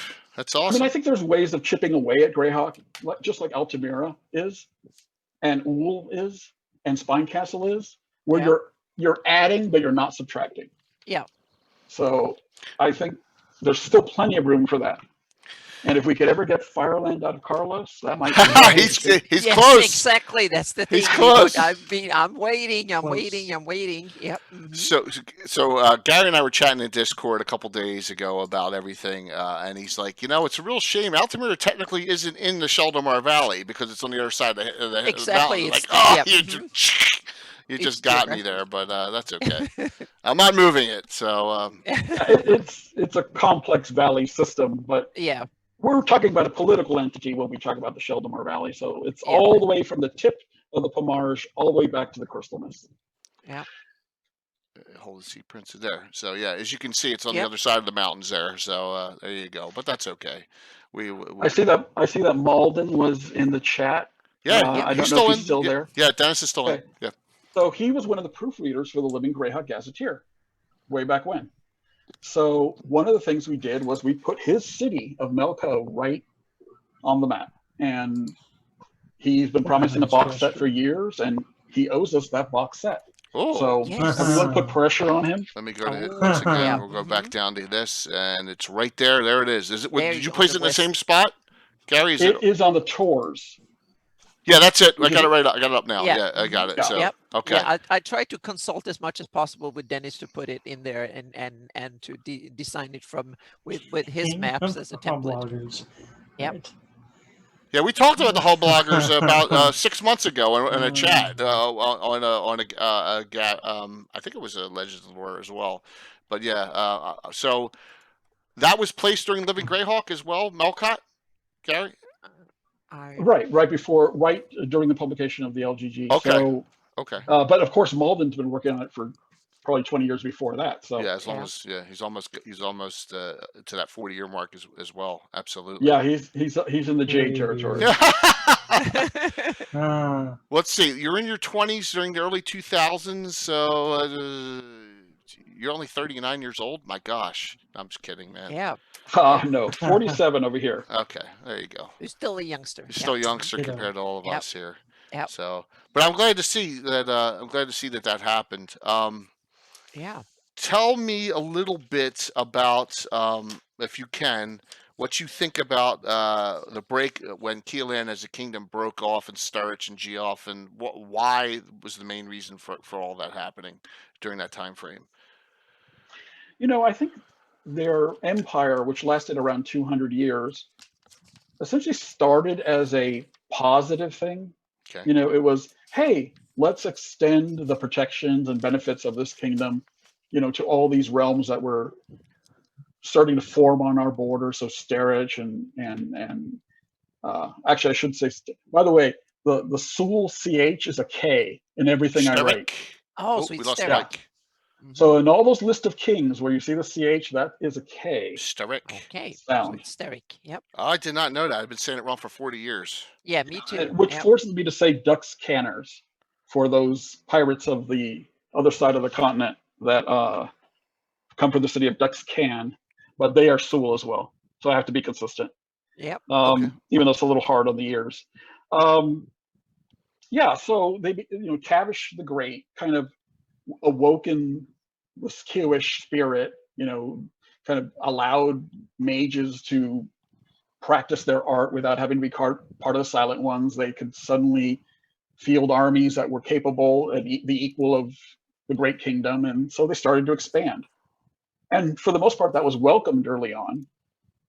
And what happened was that you got a series of heirs who followed in his footsteps, but then became very ambitious, very brutal. They started to go into Ket in force and take Ket. They started to impose themselves on the Wild Coast and the Plumage. So the elves and the demi-humans who were living on the borders were like, well, this is not what we signed up for. We wanted to be, collegial. We wanted this to be a positive force for people who voluntarily wanted to become part of it, but not some kind of jackbooted empire that was marching all across the Flannis. So that's when they started to cave off. It's like, yeah, the demi-humans go first. I think it might have been the yeomanry. I think But it then- was, yeah. And then you had the demi-humans go next, and that was around 350, 360. So they started to leave probably only 50 or 60 years into this empire. And Okay. and then the garrisons were thrown out of Selene, on the borders of Selene, which were in some ways a trigger for what later happened in the Hateful Wars, because these Q-ish garrisons which were keeping the humanoids from expanding were suddenly gone. And those humanoids took Selene as a target and said, you know what? We want to expand there. And when they killed the consort of the queen, they essentially launched a genocidal war against themselves. So, is that published source, or is that from your interpretation? Because it's brilliant. Because I know Yeah. I know Tommy John Kelly writes about it a lot as well. That storyline for how the Hateful Wars started. Yeah, so we slipped that in there in the LGG. I don't think it was in anything before that. At least the exact trigger. Okay. But yeah, that's another piece I'm working on. I want to write an account of the Hateful Wars, and maybe even make that sort of a mini setting for people who want to play maybe 100 years ago. Mike crashed, so Mike may have a problem getting back on because he crashed out, and it may not. It may say he may not. Just let me know, Mike. I'll keep on checking Discord. Yeah, Mike had Yeah. a crash.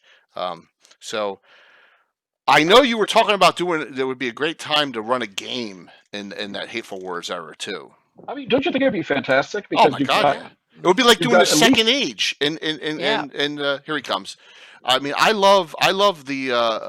it has Tolkien-esque qualities. Oh, for it sure. does. It does. It, Yeah. the Yep. Witch King of Angmar and all. That was stuff that the real when they were alive. And now I could see an adventure. It sounds like what someone should run a one-off at Virtual Greyhawk Con for that. Yes. I think. Mm-hmm. Yeah. Have to figure We'll that one see. out. So It that also would. Yeah. sounds like a good subject for a real adventure path, one that doesn't, take you to the outer planes, but one that kind of keeps you a little bit grounded and Yeah. maybe takes you from first level soldiers in this war all the way up to Wow. something that maybe discovers the true causes of it. Yeah. That was the brilliant political intrigue that I just I love would it. love to see, and I don't know if compilations of multiple people, but like I said, Tommy has done a extensive work on his blog about it, and maybe that would be a way to go. I would love to see something like that written up, as a supplemental campaign. Excuse me. I think that's something that Here when you comes look the at COVID. what was all written in the comic Vecna, it went way back in time.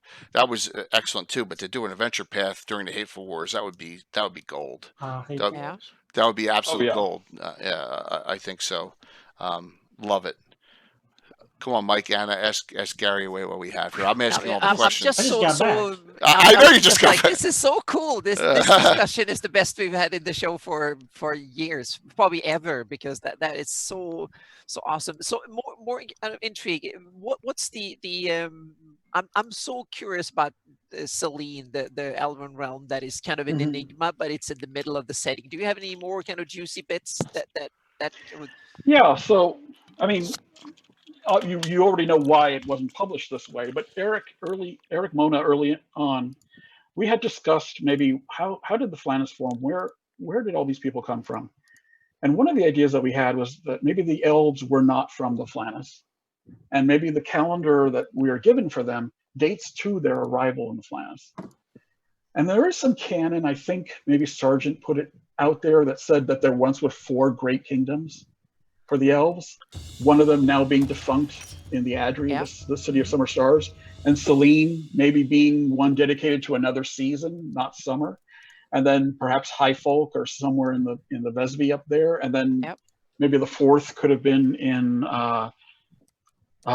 what's that great forest in the center of between Ernst and Niron? Celadon, or the Celadon, because that one's kind of mysterious, and we don't really have a lot of canon on that one. And that is the center of Druidism or the old faith too. So according to it has a lot of potential there, I think. Yeah.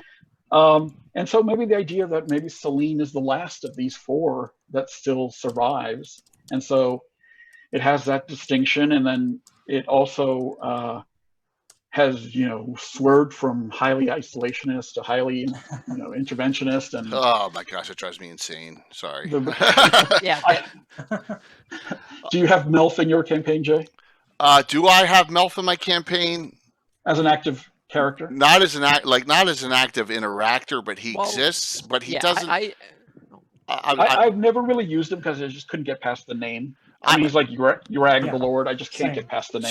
So Carlos had Luke Gygax on an interview a while back, and I asked specifically. I asked Luke. I said, Luke, when did you have Melf take over the the Knights of Luna, which I don't use at all? He goes, I don't know. I had nothing to do with it. And I was like, that's that. So he being his character. It's a name. It's another name in that From the Ashes box set. Either you use them or you don't, and he was one I hate the whole Knight of Luna premise. I had a knighthood in Selene before, 30 years before that, so I just don't need another knighthood. That's, I just hate the Selene isolationist. But I love your point though, Eric, about the realms. It kind of, once again, it has a Tolkien feel to it. It does have a Tolkien feel to it, and then you have that mystery all the way in the east, which is the Lendor Isles. So, was that the point of disembarkation? What do we know about that? I would love to ask Len what he thought about the elven, situation there. You have to come on next time. He will. You have be to come on early when Len's on for the Exactly, first right 25 away. minutes. Yeah. Yeah, absolutely. Yep. So, He'll tell you what he thinks. Yep. yeah, Josh, don't get me started, and you do not mention the other thing on this show tonight. You do not do it. Do not mention a Thrommel, please. We don't need that tonight. So, Yeah, but- One has their touchstones. yeah, absolutely. Mike, come on, you got it. Question, go So, for it. Throw question? a question.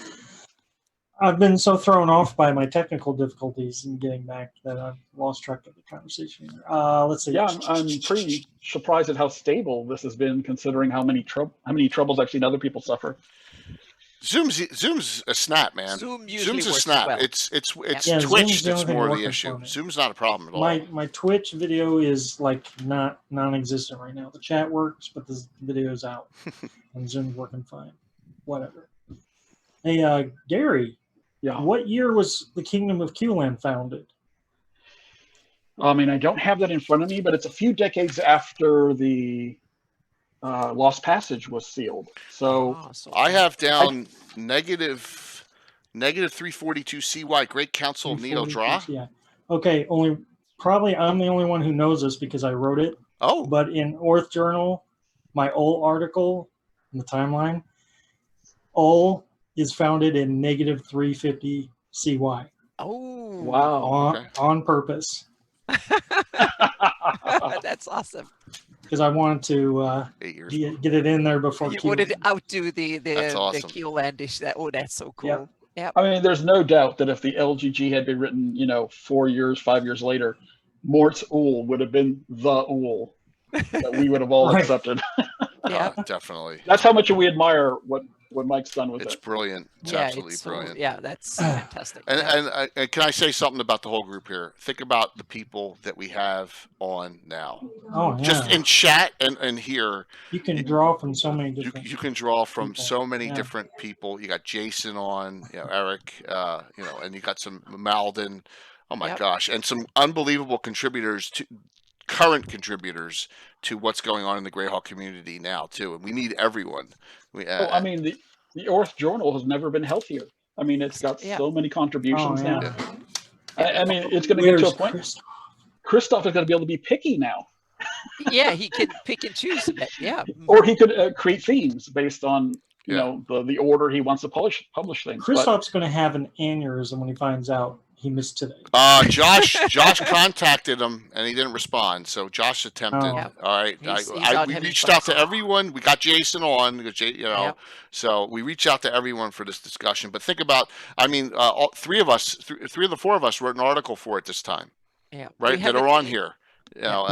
So we have a good question in chat. go for it. Who named the druids defile? It's from Cram Crom draw. Okay. something. Yeah. Who named the druids defile? When was it first mentioned? Do you know that, Gary? I'm not actually sure It's what. got to be Living Greyhawk. It's in It is Keelan. mentioned in your article, and I think that's the Yeah. only Oh. place I've read it. So yeah. In the LG Living Greyhawk Journal 1. Yeah, I think so. Yeah, when I read the article, I think it's mentioned there, and I think that's where I got What it. 5 from, so- counties is it? It's smack dab in the middle, isn't it? Of Keelan. No, it's over from Corewood back to Urinary. All right, hold on. Let me pop the map up. Yeah, that's where. It's south of Needle Draw, correct? Oh yeah, it's not in Keeland. It's in over from Corewood and westward. That's where I put it. Oh, I might be the wrong. pass the Druids defile. Yeah. It's Oh. the all right here. It's the pass. name of Let the me get the road. Altamira it's map name up. of the name of the road. Yeah. Yeah, I didn't think there was any. There it lore is. There it is. associated, Here, it shows real well on here. Yeah, there you go. Yeah, Druids defile. Yeah, I think that's mentioned in the Hateful Wars too, isn't it? but that's got to be related to the Hateful Yeah. Wars. Okay. All right. yeah. So Eric says he found a reference in the LGG to Druids defile. There it is on the map. Where the Yep. county of Ulick meets the southern tip of Saline. You know, and you see, well, it's a question that we'll do some research on and see if we can. Yep. It is. Amy says it is where Trisarion was killed. Okay, there you Oh, go. So okay. there it Yep. is. Yeah, that's Yep. absolutely correct. And it's good if we come up Which with is the that. trigger for the Hateful Wars, right? Yes. Yeah. Company Rangers was formed to follow in the small town of Corwood on the county eastern frontier, even ever after the name of Trisarion of Selene. So here comes the $1 million question to Eric and Gary: is Corwood in the county of Ulick or in Selene? Fingers crossed. Yeah. Because I always have said that it's in Selene. Agreed. What do you think, guys? I No put answer. Yeah, I Okay. put it in. Wait a minute, is this going to cause work for Anna? always- Yeah, I put it in the account because Jay, you remember we looked at this like a year ago, and Yes, we did. and all the resources, and I think from judging from the maps and stuff that's why I put it in Count of Ulick on the public map, but on my campaign map it is all in Selene because Selene is way bigger. If you look but at we come to that. If you look at Darlene's map, I really think that that's set in Selene. But once again, it's a minor thing. It's we've Yeah. always had it in Selene in my campaign. It doesn't matter. It's immaterial, really. But I was just Yeah. curious if when we're talking about the area. So let me go back to the main thing. Yeah, here. I mean, my gut says that I'd want to split the mountains with the realms on both sides, but Right. I mean, I could see you going both ways. There you go. Yeah, it depends on. Yeah. That was just a one of silly these things. question. I mean, Yeah. if I were to create a bunch of canon around it, I would say, oh, Corwood. Well, that's where the Kiewish garrisons were. So it wasn't really Selene at all, but it ended up falling into their hands because it was abandoned. But Yeah. It does. Although Eric Mona's quote here, where it says the Druids defile in the small town of Carwood on the county's eastern frontier, so it does state right there the county's eastern frontier. Okay. So See, there you yeah. go. So I have to name it. But then again, that is Living Grey. That's Living Greyhawk. So right. Yeah. Okay. Awesome. All right. Yeah, one of the funny things is I haven't read most of the Living Greyhawk modules written after the first year because they weren't that easily available if you weren't living in the actual region in which they were published. Yeah. And subsequently, I kind of got the idea that maybe if I'm going to keep writing or putting stuff online, I actually don't want to look at them because I don't want to be biased by someone else's choices or be accused of borrowing someone else's choices. So at some point, I decided never again. I just am not going to go back and look at them. So I'm actually working on something pretty big right now, collaborating with someone else that will cover a keep that's on the western side of Holian near the Javon River. Really? Oh, yeah. And if you look at Anna's map, there's this triangular shaped island between the Javon. Let me see if I can get and is it the river that flows into Steric? It's probably going to be on the start map. Yeah, there. Can you see it there? Yep. Oh, there it is. Yeah, the Isle of Anne's. I can't. Okay, see. you can see it there. Do you see Godakin Keep? Avenstan or something. Yeah. It's right in the middle of that map. Right. Yep. Yep.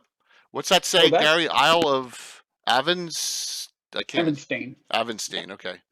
Yeah, it sounds pretty British. Godakin Keep is going to be something like a modern version of Keep on the Borderland. So it's going to be my homage to Keep on the Borderland. Oh, nice. Cool. And you will not state who you're doing it with, correct? It isn't done yet, so I don't want to. Okay. Is it a name we know? Is it a name we know? It's a member of the community. Good. Yes. There you go. Awesome. Cool. Awesome. Yeah. Awesome. Very cool.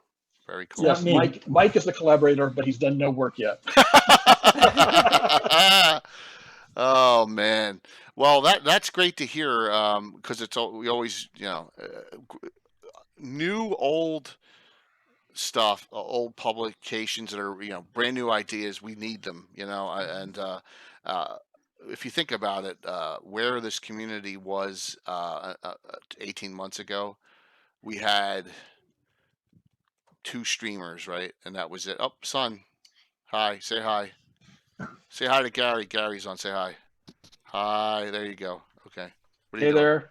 So, okay. What are you doing? Just go, man. Go. 10-year-old kid. But he So is. I would say there's like What's There was two moments that really formed my interest in writing. Okay. And they were kind of devastating. One was picking up that Dragon magazine, what was it, in 85 or 86, when Egg said, "I'm out. No more Greyhawk."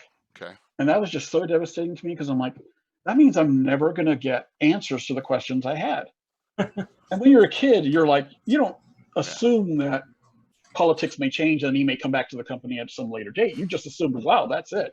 We're never going to see anything of that. And then you get these disasters like, WG7 and Puppets and Child's Play. Yeah. And you're like, oh my God, I don't want any Greyhawk to come out. That is wrong, man. But then you get like Water in the Desert, like the City of Greyhawk box set. You're like, oh, okay, this is something I could work with. It's not my taste, but it has a lot of lore and it seems to respect the setting, so I could work with it. Yeah. And then when Sergeant came around and you had those, devastatingly detailed modules, you're like, wow, he's really changing the character of the setting, but he really respects the setting, so you have to give him credit for that. And you're like, okay, I could work with this. But then, boom, in 1993, we get this announcement that says, no more Greyhawk. Guess what? It's all canceled. We're not doing any more of it. And the fans were online, mostly Usenet and Greytalk. I think Greytalk slightly predated that announcement, but not by very much. And we were just so outraged. We were like, how could they do that to us? I mean, there's worse settings and they're still publishing them. And it doesn't really, and then to find out that they had an entire gazetteer that they were just holding on to and never were going to release, that was just so outrageous. So the pushback from fans, especially on TSR's online presence on AOL, was so tremendous. I mean, fans were just bombarding them with ideas, their own creations. It was so impressive by those early fans that it was infectious. People like Roger Moore said, you know what? I want to be part of this too. I mean, this is kind of cool. So they would throw their ideas at us. And I think, through the efforts of people like Eric and the Orth Journal, they got the setting back on its feet. They got it back into publication. Yeah. And it helped that there were some people at Paizo that were also fans. And so the printer trouble ended up paying off, at least temporarily. Yeah. Well, we got 10 years of Greyhawk publications and stuff. Yeah, that's a good another good run for sure. Yeah. I just put in chat, for example, that Eric, at one point came out with last published Expeditions to the Ruins of Greyhawk. I absolutely love it because I love the way that he wove a story into all about, the Greyhawk Ruins is just, there's no plot, right? It's a huge mega dungeon, but there was never any plot written up. And now we have a plot written up. But that's what I loved about it. Yeah. I'm old school that way. I love a plotless module. You do love a plot. At least a module where the plot is so thin that we can work with it and manipulate it to our taste. Yeah, we definitely got to talk about that, definitely. But you could, a lot of people could say Temple of Elemental Evil is a plotless module, right? Exactly. It's just a sandbox with ingredients, and then you make your own pudding out of it. So, you didn't know in G1 that you were going after Lolth. No. There's no way. There's no way you knew you were going after Lolth. So you didn't. But I mean, are there Dark Elves appearing in G1? A couple first, yeah, right. They're in G1, and then they're not in G2, but they're in G3. G3 is the main fight with a couple of them. Yeah, it's like I said, I love that. I love the book. So Gary, what are your hopes? That's nothing to do with Keeling. What are your hopes now for everything that's going on? What do you think? What are you thinking? Gosh, I think if Greyhawk ever got released to be on DM's Guild, that could open a floodgate. Oh my gosh, it would be unbelievable. I'd be publishing stuff too. I mean, imagine we get Mike's Ool. Yeah, I would just take everything I've already written and just put it on there. Yeah. And given what people are charging for this stuff, I mean, it's easily worth $20, right? Who wouldn't pay $20 for that? Yeah. Anna could publish her maps, charge for them. Yeah. And she would totally deserve being paid for that. Yeah. Well, thanks to my patrons, I am getting paid for it. So I'm in a very good spot. So I'm one of the few Greyhawk creators right now that can actually contributes quite a bit too. So I can actually work half time on doing Greyhawk stuff. So it's awesome. Yeah. Definitely. Gary, you understand that's my idea behind this virtual Greyhawk Con, right? I'm trying to get the community in full together and to momentum. Is that a word? Get some more momentum that we even have now to push forward, and maybe that'll happen one day. We're hopeful, and we're getting more channels involved now in Greyhawk, and that's a huge thing. I mean, John Birchfield at Blue Box is doing a great job with his show, and you got Carlos who's doing a lot more content. Carlos streaming, which is great, and you have Will as well. Wicked Studios doing his what's he's doing Bum March now. I always say the wrong thing, and he always gets mad. So we're trying. We're trying from our end. So I know you're hopeful, but I guess without a champion inside the company right now, I just don't see it happening. Yeah, someone else had people on the inside. Someone just said that to me too, and I won't say who it was, but someone big said that to me in a discussion. Yeah. And I said, well, let's join forces then, and let's do this virtual con. So we'll see what happens there. Yeah. I know we didn't go over as much as the Sheldomar, but we had this to have a surprise. Awesome stuff, even better stuff that we could have gone over if you just read from the sources. So Eric, I'm hoping to learn from you too, Yes, and we're gonna do it. We're gonna do it on a Sunday night, and so maybe we can get Gary to come on and ask you some questions too. Nope. If he's free. I'm watching Eric's post over here. Eric, no fair. If I didn't study, you don't get to study. Trust me, a lot of it'll be reminiscent history and what's going on with Paizo today too. We'll give you that opportunity as well. Yeah. The great story that Eric could tell is how the LGG came in to his lap and how that whole story came together. It's a very fascinating story. Oh, I would love. Can't wait to hear that. Absolutely. And all the iterations that it went through. I mean, for heaven's sakes, we didn't even get the rules till it was already written, and it was kind of too late. And then we were like, "Who cares? We don't want to put rules in this thing." So, Save it. How did you two meet? There you go. How did you meet? Eric and I have never met. How did you connect? So, like I said, in 1993, perhaps late 92, I'm not 100% sure, I started a mailing list at MIT called Grey Talk. Okay. Why Grey Talk? Okay. Well, at that time, even using the word Greyhawk could get you a cease and desist from TSR. They were like, you're not even allowed to talk about our settings, never mind write about them or share ideas. They thought the whole idea of fans sharing or reviewing things was just terrible idea and cost them money. So I said, okay, I'm going to call it Grey Talk, because that way they're not going to call my university and get me shut down, because Grey Talk, you don't own that, it's not.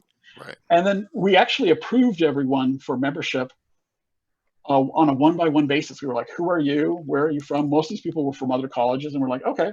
So it was like an early Facebook in that sense. And Eric was one of the people who joined in the first year. And he was over at Emerson. Okay. So and Eric is going to be so embarrassed by the story, but now that the die is cast, he will get this story. So Eric's first post on Grey Talk was, "Hey guys, I read these books by Rose Estes, and I think there's a lot of great canon we can mine in them."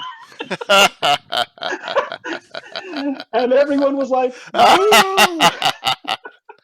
"Oh, that's like a curse word, isn't it?" Oh my God! Yeah, it was kind of not seen that possible. Oh, that's awesome! Correctly, yeah. That is awesome. Nice. Oh my God! I know exactly where he was coming from, because whether it was child's play or puppets, darn it, if you were into canon, you would find a way to make that stuff work.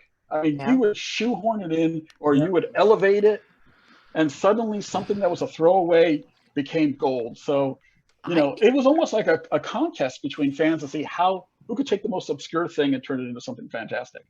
So, I need to read Rose Estes again. Yep. Yeah. I wouldn't recommend it, but you could. Yeah. That's great. And then Eric, started present stuff from his own campaign, and we started exchanging, and then we, like I said, we finally started having these phone calls where we were just talking for hours on hours. And for the kids out there, these were these old phones, the ones that were like pink that came from the phone company Yeah. and were like, they were like hot against your ear and you had to Yeah. hold it all the way against your ear the entire time. So we were like, oh my God, and so one of the things we kind of really collaborated on, like our major collaboration on, was how do we fix the Circle of Eight? The Circle of Eight is this mess of canon that has, been run through the ringer. You have, obviously you have guys like Len and others who would just say, well, that's not the Circle of Eight I know. That's not what I recognize. And then you have people who were given the ability to write that stuff who were turning it into something else or killing them off or adding new members. So we said, wow, what can we do to fix this? So we collaborated on an article that we presented to Dragon Magazine, where Roger Moore was the editor.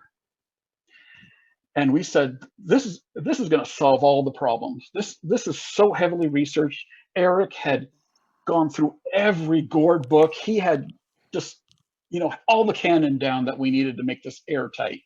What year is this? This is like probably 94, 95. This is pre Return of the Eight or post? It's post Return of the Eight, right? The venture. Dude, what I'm telling you is Return of the Eight is essentially that's it. You guys idea that we gave them. Okay. We told them it's necessary to do this, but instead of saying, "Oh, then why don't we publish your book?" They said, okay. "No, we'll set your article idea aside, and we're going to publish our book." So that's how that became. So Roger made slightly different choices than we made in our article, but he got the gist of it. He said, "We got to fix this. The Circle of Eight has to be 8. It's not a circle of 5." Yeah, I hated that. It was a mess in those days. So are you responsible for Elamazad the Wise, Warner Starcoat, and Theodaina Ryerson, or did he choose them? He chose 2 out of 3. Warren. So one of my favorite things to do was comb the old modules for the pre-gens. I love pre-gens. Absolutely. Pre-gens are just like instant lore that you could take and add to your campaign. And Isle of the Ape had some of the best pre-gens of any module ever, because those paragraphs that were in there were full of nuggets of lore. I mean, you had one person who was like the great druid. One person was the magical counselor to Duke Karl of Ernst. I mean, these were really important characters who would reflect in the setting for sure if they were part of the setting. They wouldn't be missed. I agree. And every single one of them, by the way, has appeared in work done post, the LGG, if not in the LGG. So Warren Starcoat was this guy who were like, this would make a perfect replacement for the Circle of Eight. For Greyhawk, he was 18th level, which is really high in first edition Greyhawk. You don't want anyone to be much higher than that. And he had, the right lawful makeup, neutral, I think, to become, perfect for us. So we suggested that. I think we had 2 others, and I don't think they were used. Okay. All right, so here's my other question from Return of the Eight. Who created Mariel, which is Jalarzi's friend and, protege coming up? Do you guys have any? She's either in Mordecai's Fantastic Adventure or Isle of the Ape, one of the two. Whose idea was it? Was it any of your idea for that character? Is Jalarzi Salivarian? No, Mariel, which is Jalarzi's. I mean, that's got to be the authors of the City of Greyhawk box set, I think. Okay. Yeah, I don't think it was. I'm curious because Anna plays Mariel in my campaign, so. Yeah. Yes. I just wanted to know that if you guys had any. Eric is saying, is Jalarzi from Vecna Lives? Is she one of the apprentices? Yeah, Enter's apprentice. So you went. I'm not talking about Jalarzi. I'm talking about Mariel, which is her apprentice. Yeah, and she appears in the Return of the Eight adventure as well. Yeah, yes, Jalarzi's a full member. She's a full member in the 93 City of Greyhawk box set. Mm-hmm. That's when she is. My reference was to the character Mariel. That's what I was asking about. Henchman. So it's okay. The henchman that. There's Christoph. Follow up. There's Christoph. Oh. Yes, man. We've been going for a good hour and a half after Len came off. Len came off, and Gary came on, and Eric hopped on about 20 minutes after that. So yeah. But welcome. Welcome. Cool. Yep. Excellent. Now we're just doing some random questions here. So, Gary, I love that you are hopeful. I mean, DM's Guild would be a great thing. It would be. I don't see what the harm would be. Do you have any ideas behind why not? It would be fantastic, but plan B is this, guys. Plan B is we just do as much positive, good work as we can. Yeah. So that you just can't be denied. You know, what if you have the Earth Journal, you have these streams, you have Anna's maps, you have everybody writing. I mean, you're going to create a fandom. You're going to recreate a fandom, rekindle that fire. I think naturally, like we did in the 90s. Whether there's an audience for that anymore at a publishing house, who knows? But you have to do it because you love it. Don't do it because. Absolutely. Because I love it. So yeah, it's not a career choice. Exactly. It's Eric can tell you about the mac and cheese lifestyle of a staff person at these companies.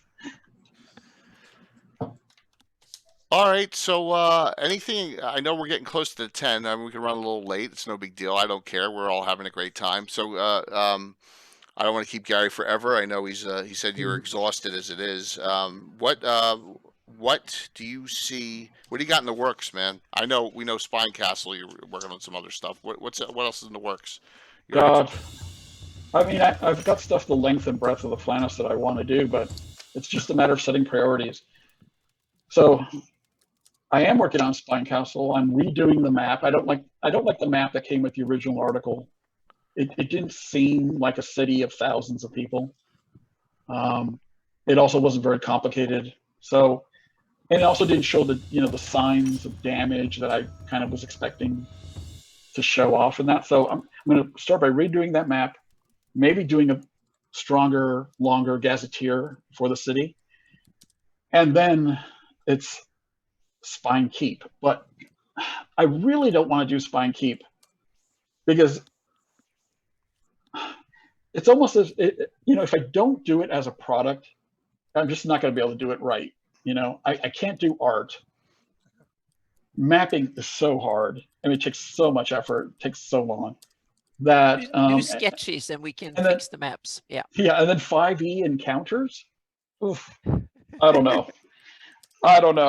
So I may provide a skeleton in which DMs can do their own version of it. So I'll just provide all the lore and maybe some of the major encounter areas or something. But I don't know. I don't think I could, unless I had collaborators and we really just pounded it out.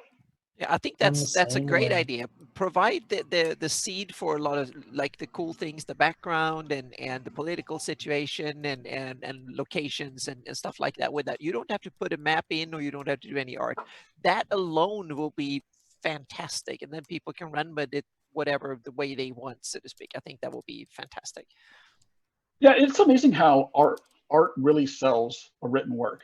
I mean, it really is an integral component to it. It really does catch the reader's attention and paint the picture. So yes, you can paint the picture with the words, but they may never get to the words if the art isn't there. So publishing a bunch of stuff without art, while it could still be pretty damn cool, but it lacks something. So at some point, if we can find a way to get money to artists who could do like covers for us, I would love that. If we could legally find a way that wouldn't get us in trouble. Looks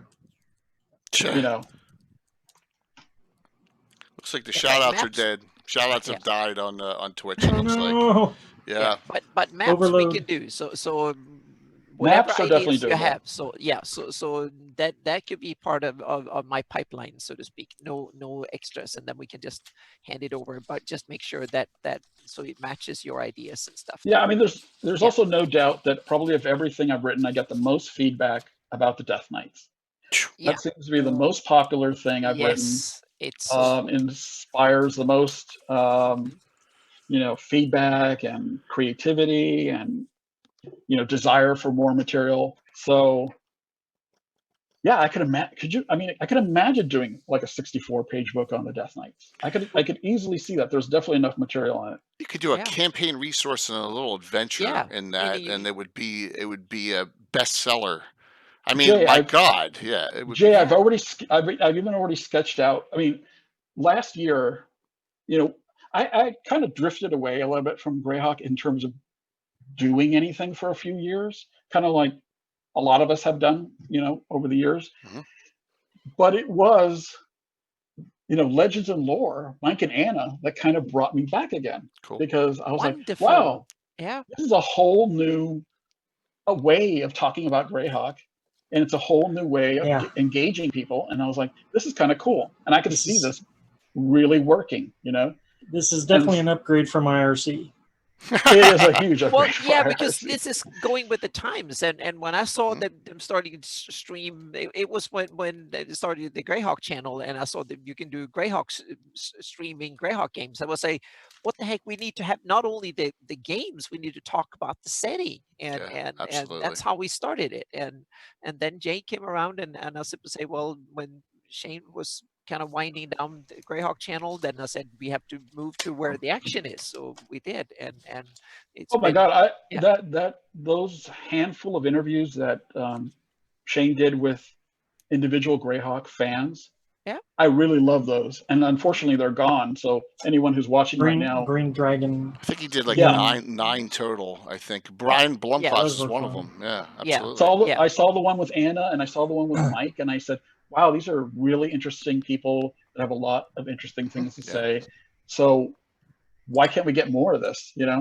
And Yeah, that was the idea. And I remember talking to Shane at Gen Con that year. What was it, like 3-4 years ago? And I simply said, well, you need to have a show about the setting. And then he said, well, you do it. And then I was like, oh, should I do it? And I'll say, I can do it if Mike comes with me, because I can't sit and talk to the camera by myself. And Mike It is was tough. friendly enough to Oh. come with me. And then we started it. And then I think the marvelous evolution that you guys added with teaming up with Jay was Yeah. to rotate in fresh people all the time. Yeah. And So having these LG Triad people has been amazing, because it's really fresh perspectives that I've never even encountered at all. That conversation you guys had a few months back with the Triad from Zeef. Zeef was amazing. It was I amazing. didn't know any of that stuff. Well, guess what? Yeah. Here, I'm going to pop something up real quick. Next week, yeah. you're going to learn a little bit more, hopefully, because so everyone, shout outs aren't working, but next week, Living Greyhawk, Sheldomar Valley. So Casey, I don't know where he is. He's going to kill himself for not being on tonight. Or Draco. All right. Yeah. So I am scheduled to be on next Wednesday's Legends and Lore are the following: Sean Merwin from Keeland, Eric Mensch from Geoff, and Jose Ortiz from Geoff. Yeah, Casey's one of the Knights of Pandemonium Games with Eric Mona and Greyhawk Rugnard, who was also in Boston. Yeah, so Casey's doing yeoman work behind the scenes to get this together. So I wanted to give him a huge shout out. Yeah, well, Vernon, I'm looking forward to it, because I don't know, we haven't gotten any of them from this area, so I'm really excited. I'm really excited to get that whole crew on for next week. And he's working on one from the yeomanry, I think, and that person's 50-50, so we may have a fourth for next week's show. So yeah, that's great. Yeah, and we're going to keep on doing that. And so hopefully we can get people to come. Yeah. So this is a milestone, Gary. Thanks. I mean, I really appreciate you hopping on at no notice. I mean, we're just going back and forth on Discord, and that was really cool. Yeah, I mean, I've been meaning to do it for a while, but I thought this is the perfect topic. I mean, if there's any topic that's my topic, this is probably going to be it. And we really didn't get into it that much. We there's a whole there's a ton we could have talked about. Oh yeah, we need that. There will be more time, so we have to. This is the nature of Greyhawk discussion online. You will circle to the same topic again. It may take a year, it may take 5 years, but you'll talk about it again. Mm-hmm. I mean, IRC was a challenge in maintaining your composure while hearing about the same 50 topics over and over and over again. Right. So. Okay. Well, we try and keep it fresh here, and having two separate chats on the channel, one more my campaign based, one more canon based, really I think helps too, because that way we can bounce around even more and have some nice discussions. Plus, it gives us options for times, because some people can't make the week. What's great about Twitch is that we've been able to peek over the shoulder of DMs and see what they do and how they do it. Absolutely. it's amazing how many things we do share in common, but it's also amazing how varied we are and how different we can be. And boy, that basement you have there, Jay, is like Well, it's thank you. like gamer nirvana. Yeah, Yep. it I couldn't is. even imagine it. Well, Anna and Christoph have both been in it, Oh so yeah, it's awesome. in Yeah, person.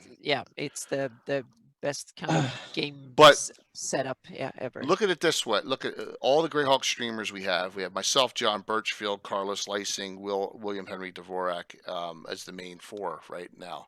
They're all completely different DM styles. All of us. You know, Carlos is a Theater of the Mind 1E.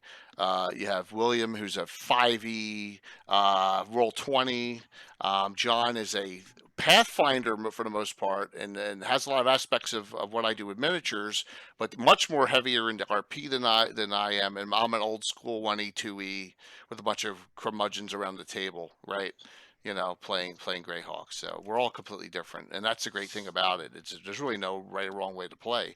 But everyone's coming from that Greyhawk community, and that's the great thing. Definitely. Yeah, and if you guys get Eric on, you're gonna find out. I mean, this guy loved Greyhawk and loves Greyhawk. His depth of knowledge in Greyhawk was tremendous at that time.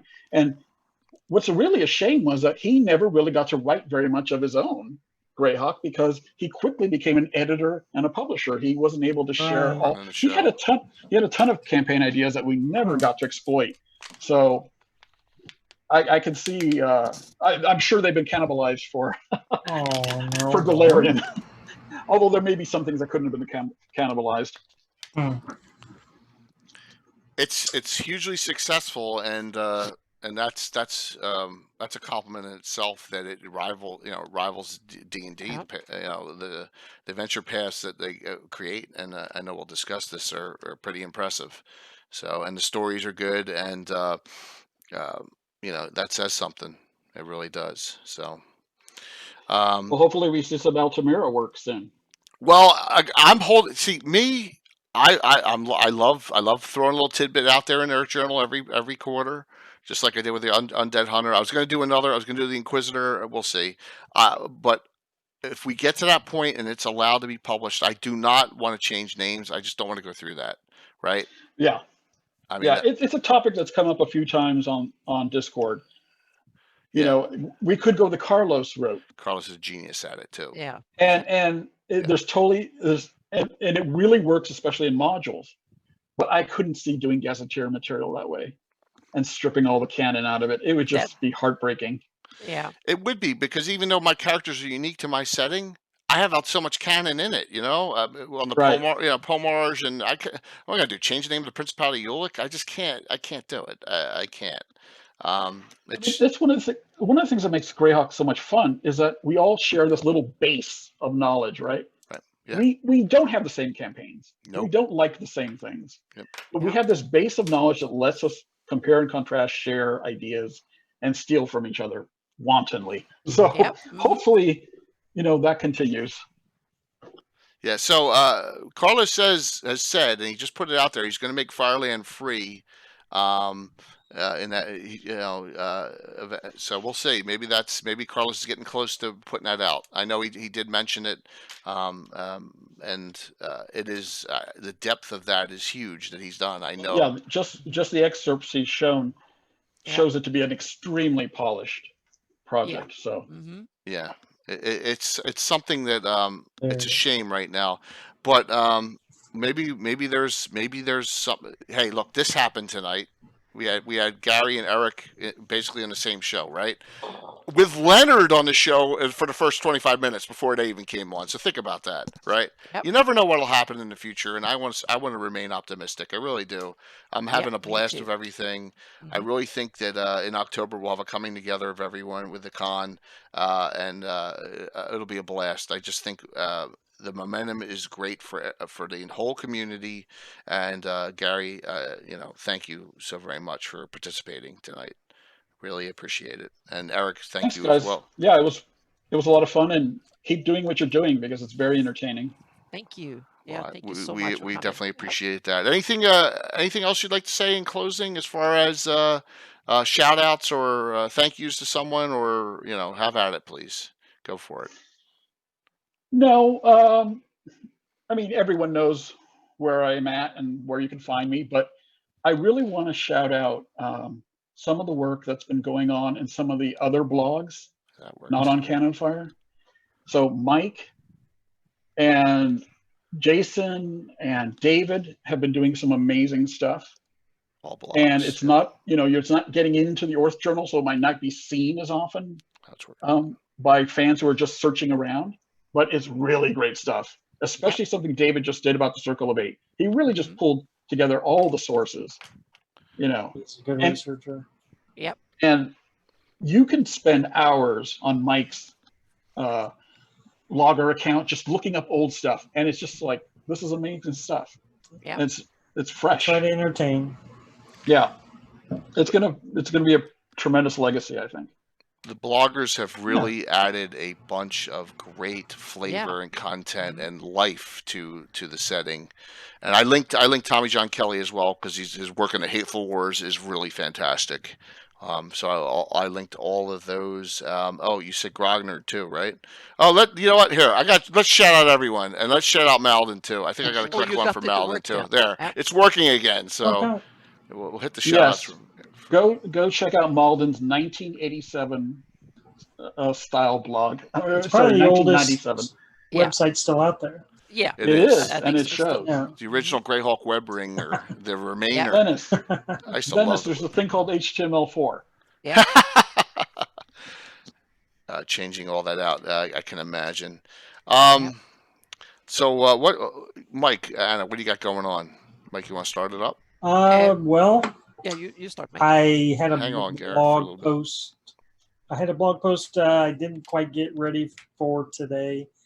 I've been doing my series of second edition Greyhawk War articles, and this is the big Bandit War where the Bandit Kingdoms and Horn Society kind of team up and just terrorize everybody. Maybe tomorrow. Normally you have one and you pop it right out right before we go live. Yeah. But that's okay. All right. Cool. You playing still? Playing anything right now? My Sunday game got derailed because our person hosting us went back to work and they changed the schedule. So now my Sundays are kind of in flux again. Well, so you're not. So you don't have a game this Sunday. So you know where you're going to be Sunday. Yeah, pretty much. Perfect. Excellent. We'll see. We'll talk about that in 1 second. Anna, go for it. Okay, so well, I've talked about now for months on about my atlas. I've done 18 maps out of the 50 area maps of the Flannies, so it's coming along. I try to do one per day, like 5 days a week at least. So it's on schedule, and it will be 50 maps, and then it will be some extra and overview political maps and stuff like that that I'm also working on in the background. And the atlas will be the kind of the finale of the life of my current Flannies map that is now over 20 years old. And I've been working and added and kind of put makeup on it and kind of painted over the ugly bits for 20 years and kind of, so it's an old and creaky map that I still love it, but it's showing its age, and it's so limited and the way it's published. So I've been working for 10 years. I've been working on technology, what to replace it with. And for 10 years, I've learned and tried new software and failed and go on for 10 years. Now, finally, I have the recipe and I know what I'm doing, and I'm working on the replacement technology from the ground up, and I'm working on it. And at my seminar at Virtual Greyhawk Con, you will see some new snapshots of what's coming. Real Greyhawk maps. And the first thing will be my campaign map for my upcoming campaign set in the Shieldlands and stuff. And it's kind of 20 years ago, remember that my whole computer had less memory than half my graphic card has now. So we, instead of working on 1 mile per pixel in resolution and well, kind of symbols that are 10, 15 miles wide and no accuracy or no style. Now we're talking 3D terrain and 5 feet or 10 feet per pixel in resolution. And Insane. it's basically a battle map. And I'm putting together the first batch of it will be 300 by 300 miles roughly. And I will not show all of that. I don't think I have the time to do all of it that detailed, but there will be some areas detailed down to the T, so to speak. And what we can do with this is just mind blowing. And so there is a new generation of Greyhawk maps coming, and they going to blow everything. It will be as new as that was 20 years ago, if not even better than that. And I'm really Unreal. thrilled. That is unreal. All right, so Yeah. Unreal. Anna, tell them what you estimate the storage space of the entire thing will be. It will be about 3-4 terabytes of data for the whole Planes. Yeah, but on the other hand, I have 10 terabyte hard drives, so that's not a problem anymore. So I have 40 terabyte of storage space Oh set my aside gosh. right now Can't for count it. that high. That's Yes, so insane. it's coming, and that's with masks and stuff and so on. So all the data and it will be in a format that you can use on old stuff like JPEGs and PDFs and print it. You can put it on a web server. You can put it on, so you can have various format of data and stuff on it. You can put it in a game engine and stuff like that. So this time I've really for 10 years tried to figure out what, meaning when I'm doing this, I want it done properly so it can be used for another 2 decades forward or 3. So it's not something that I'm just going to publish and then it will sit in a book and then be obsolete. This is the base, so anyone can take this data and do whatever they want with it. So and one of the coolest tools, there will be several cool ways you can do it. One will be published in PDF just like the existing map, but looking much more beautiful. But the other thing, another way is that it will be GIS data. It will be height maps. It will be topographical maps. It will be all the digital layers, meaning the roads and the borders and the towns and all that will be. So you can simply download and edit that using QGIS or some other tool.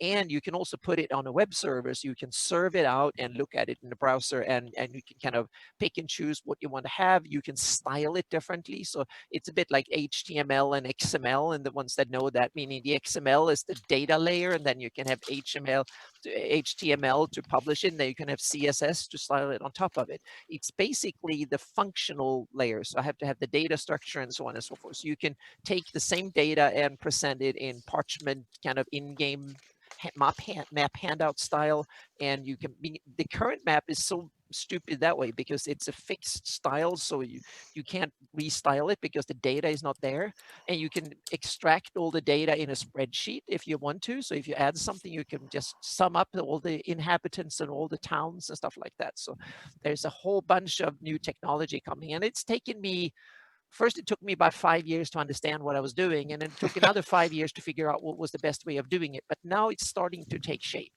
and I've done some testing now for a couple. That's why I haven't been on Facebook. I haven't done anything for 2 weeks and 3 weeks, and it's not because I've gotten ill. It's because I've been so promising and the results are working, and I got new cool versions of the tools. I'm thankfully on the alpha team development. I get develop edition and alpha team on 2 of the main software. So that's why I know that now I can actually use it. So I have some cool tools that are not on the market yet that I'm working with.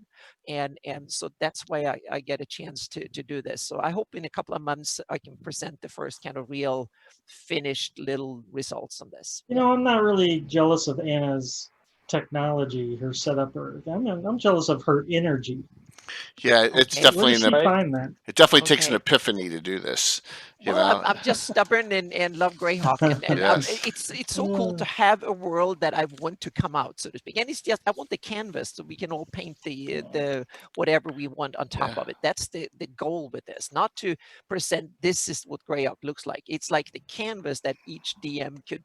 Yeah. And that's one of the key things is that I want the data layer so anyone can just edit and change it, meaning what my town is a different name and the border is over here, not over there. And so you can easily change it. That's one of the key things is usability. That's one of the key things with it. So, and I have ideas for tools that you can actually interact with the maps easier in the future, because I realize not everyone wants to have a bachelor's degree in GIS technology in order to edit the maps, so to speak. So that's the other, that comes after. First develop the data and how's going into it, and then work on the editors. And I have some ideas for that too, but that's the next 5 years after. That's 5 years in the future to have that up and running, at least a prototype. It's always ahead of the curve. Well, I'm Yeah. trying to, yeah. It's going to be fantastic. All right, I don't want to take up too much of your time, but I got a ton of announcements. All right. Yep. Oh no. I do, and there some great stuff. So tomorrow night we Okay. start. We continue with our Narwhal group, and we go Narwhal the First Patrol. They're still all first level, so we're gonna see some action with the Narwhal Headhunters. This is a prelude event. If you've seen and you were here early on, you know that I have a fourth major sponsor of our channel now. Troller Games has come on as a channel channel sponsor. The Troller Games is now sponsoring my channel. Yes, and so what I'm going to do, I've talked with Steve and Chuck Cumbo, and we've got everything all worked out. There's going to be a lot of great Troller game giveaways coming up in the near future, but per what Gary has said, I'm going to take a couple of these great Castles and Crusades adventures. I'm going to plop them in my campaign, and real quick, I'm going to show you something very fast. If I can find it, of course, because I got everything all lined up here. This is Narwhal, and you can see the Narwhal map here. You can see this little community of Newbriar is on the map now, northeast of Narwhal. Anna was kind enough to get that on a couple of my other locations of mine on that map. And next week, we will be starting this adventure here, Shadows of the Halfling Hall. It's a first level introductory adventure. I'm going to be placing that, and I'm going to be running it in my campaign. Cannot wait to do it. It's fun. I love their style, and I'm excited. And once again, I'm going to be writing my own content a lot. I'm going to occasionally throw in a Troller Games adventure into my offering, and why not, right? So thank you Reaper, thank you Miniature Building Authority, thank you Stratagem/Wiz Dice, thank you Troller Games. I'm really excited about that. Sunday night's a huge night. Gabbin number 100, right? Finally got there. Never thought I'd get there. Woo. So, scheduled guests now that have confirmed, and remember, this is general Greyhawk talk. We sit on, when we did the 50th show, we went 4.5 hours. We sit on till everyone's burnt out. You can come on and come off if you're a guest. Leonard's going to be on, Anna, Frank Schumacher, Nightheart Gaming's coming on, William Henry Dvorak's coming on. A special guest, you probably may not know who Daniel Collins is. If you do know who Daniel Collins is, he's a great guy. He's from the Wandering DMs, and that's the next thing I want to discuss as well. He's going to come on. He's going to make a major announcement for something on the show, but I'm allowed to foreshadow it a little bit. Those that have the invites out there, some of you are on. Just let me know if you can hop on, even if it's only for a little bit, and say hello. Carlos and Mike, I'm assuming you're a definite. Awesome. And Alan Growy, I'm still waiting for him as well, but we'll have most of the same crew we had for the 50th show. All right, so Daniel Collins and his partner on Wandering DMs have a D&D game show that they're making for YouTube. I can't say the name of it yet. He's going to announce it on Sunday. They've chosen 6 internet/D&D personalities to lead a team. I guess I'm important somehow because they asked me to do it. So we have a team, and we're going to be running a group through this through an adventure. Stefan Picorni has a team. WebDM has a team. Rumors Joe Manganiello has a team. So my team is myself, Anna Meyer, William Henry Dvorak, Brian Sublime, and the Nazrat, and it's in 5e, so I need all the help I can get. And we're going to be running a group through, and our taping is the end of August for a fall broadcast like a TV show. So we'll have more about that on Sunday's Gavin 100 show. Daniel will be coming on. And you already saw what we're doing next Wednesday, Living Greyhawk in the Sheldomar Valley. So hopefully, yes, Carlos, if you just come on for like 10, 15 minutes and say hello, man, that's cool. You know, I understand if you're working, just hop on, whatever, man. It's not a problem. I understand your work schedule. No problem at all. But we love to have you on because you always, bring a great perspective. Gary, thanks. I hope you'll come back. Absolutely, guys. Awesome. Love to hear that. Wonderful. And I'll be Yes. talking to Eric as well. And Been a great time. the last thing is, please, we have 20 events already in 1 week's of worth of signups for virtual Greyhawk Con.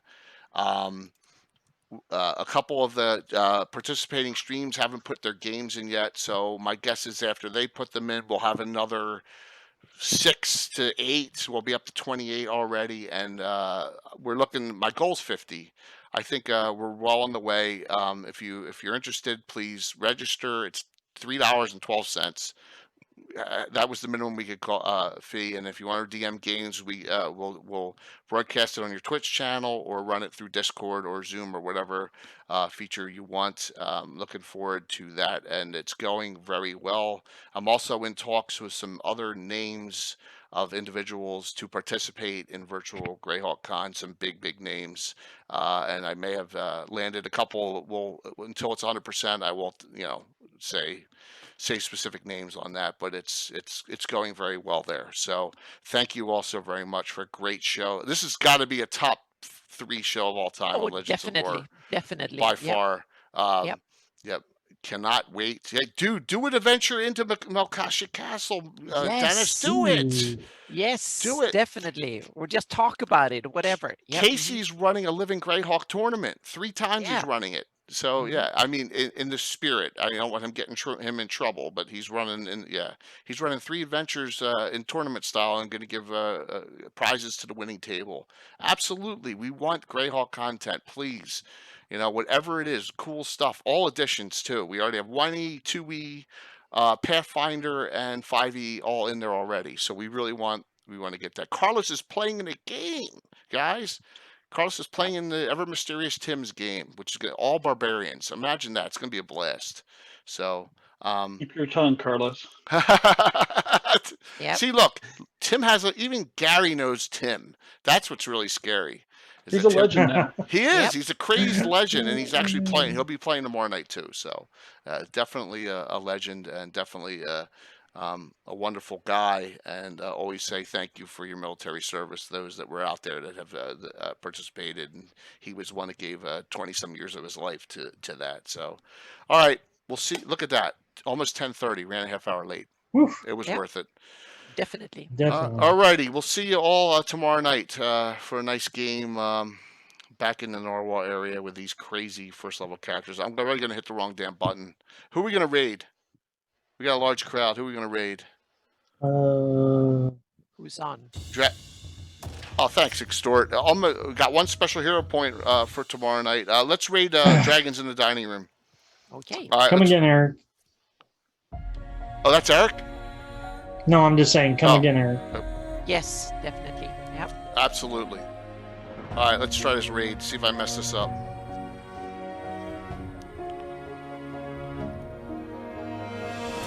All right, Dragons in the Dining Room he's already put his games in for Virtual Greyhawk Con too. So, and it's in both his. He's running the same one I think twice in Celine. So, and it's in there. Check it out. Thank you. Thanks, Eric. Thanks, Yeah, DM. thank you You so guys much. are all so wonderful. Yeah, thank you so much for everyone in chat. It's Yeah, been appreciate the wonderful. subs, the follows, and the cheers tonight. Really do. Yep. All right, raid in 10 seconds. Yeah, 23. That's not bad. 5, 4, 3, 2, 1. Here we go. Good heading in.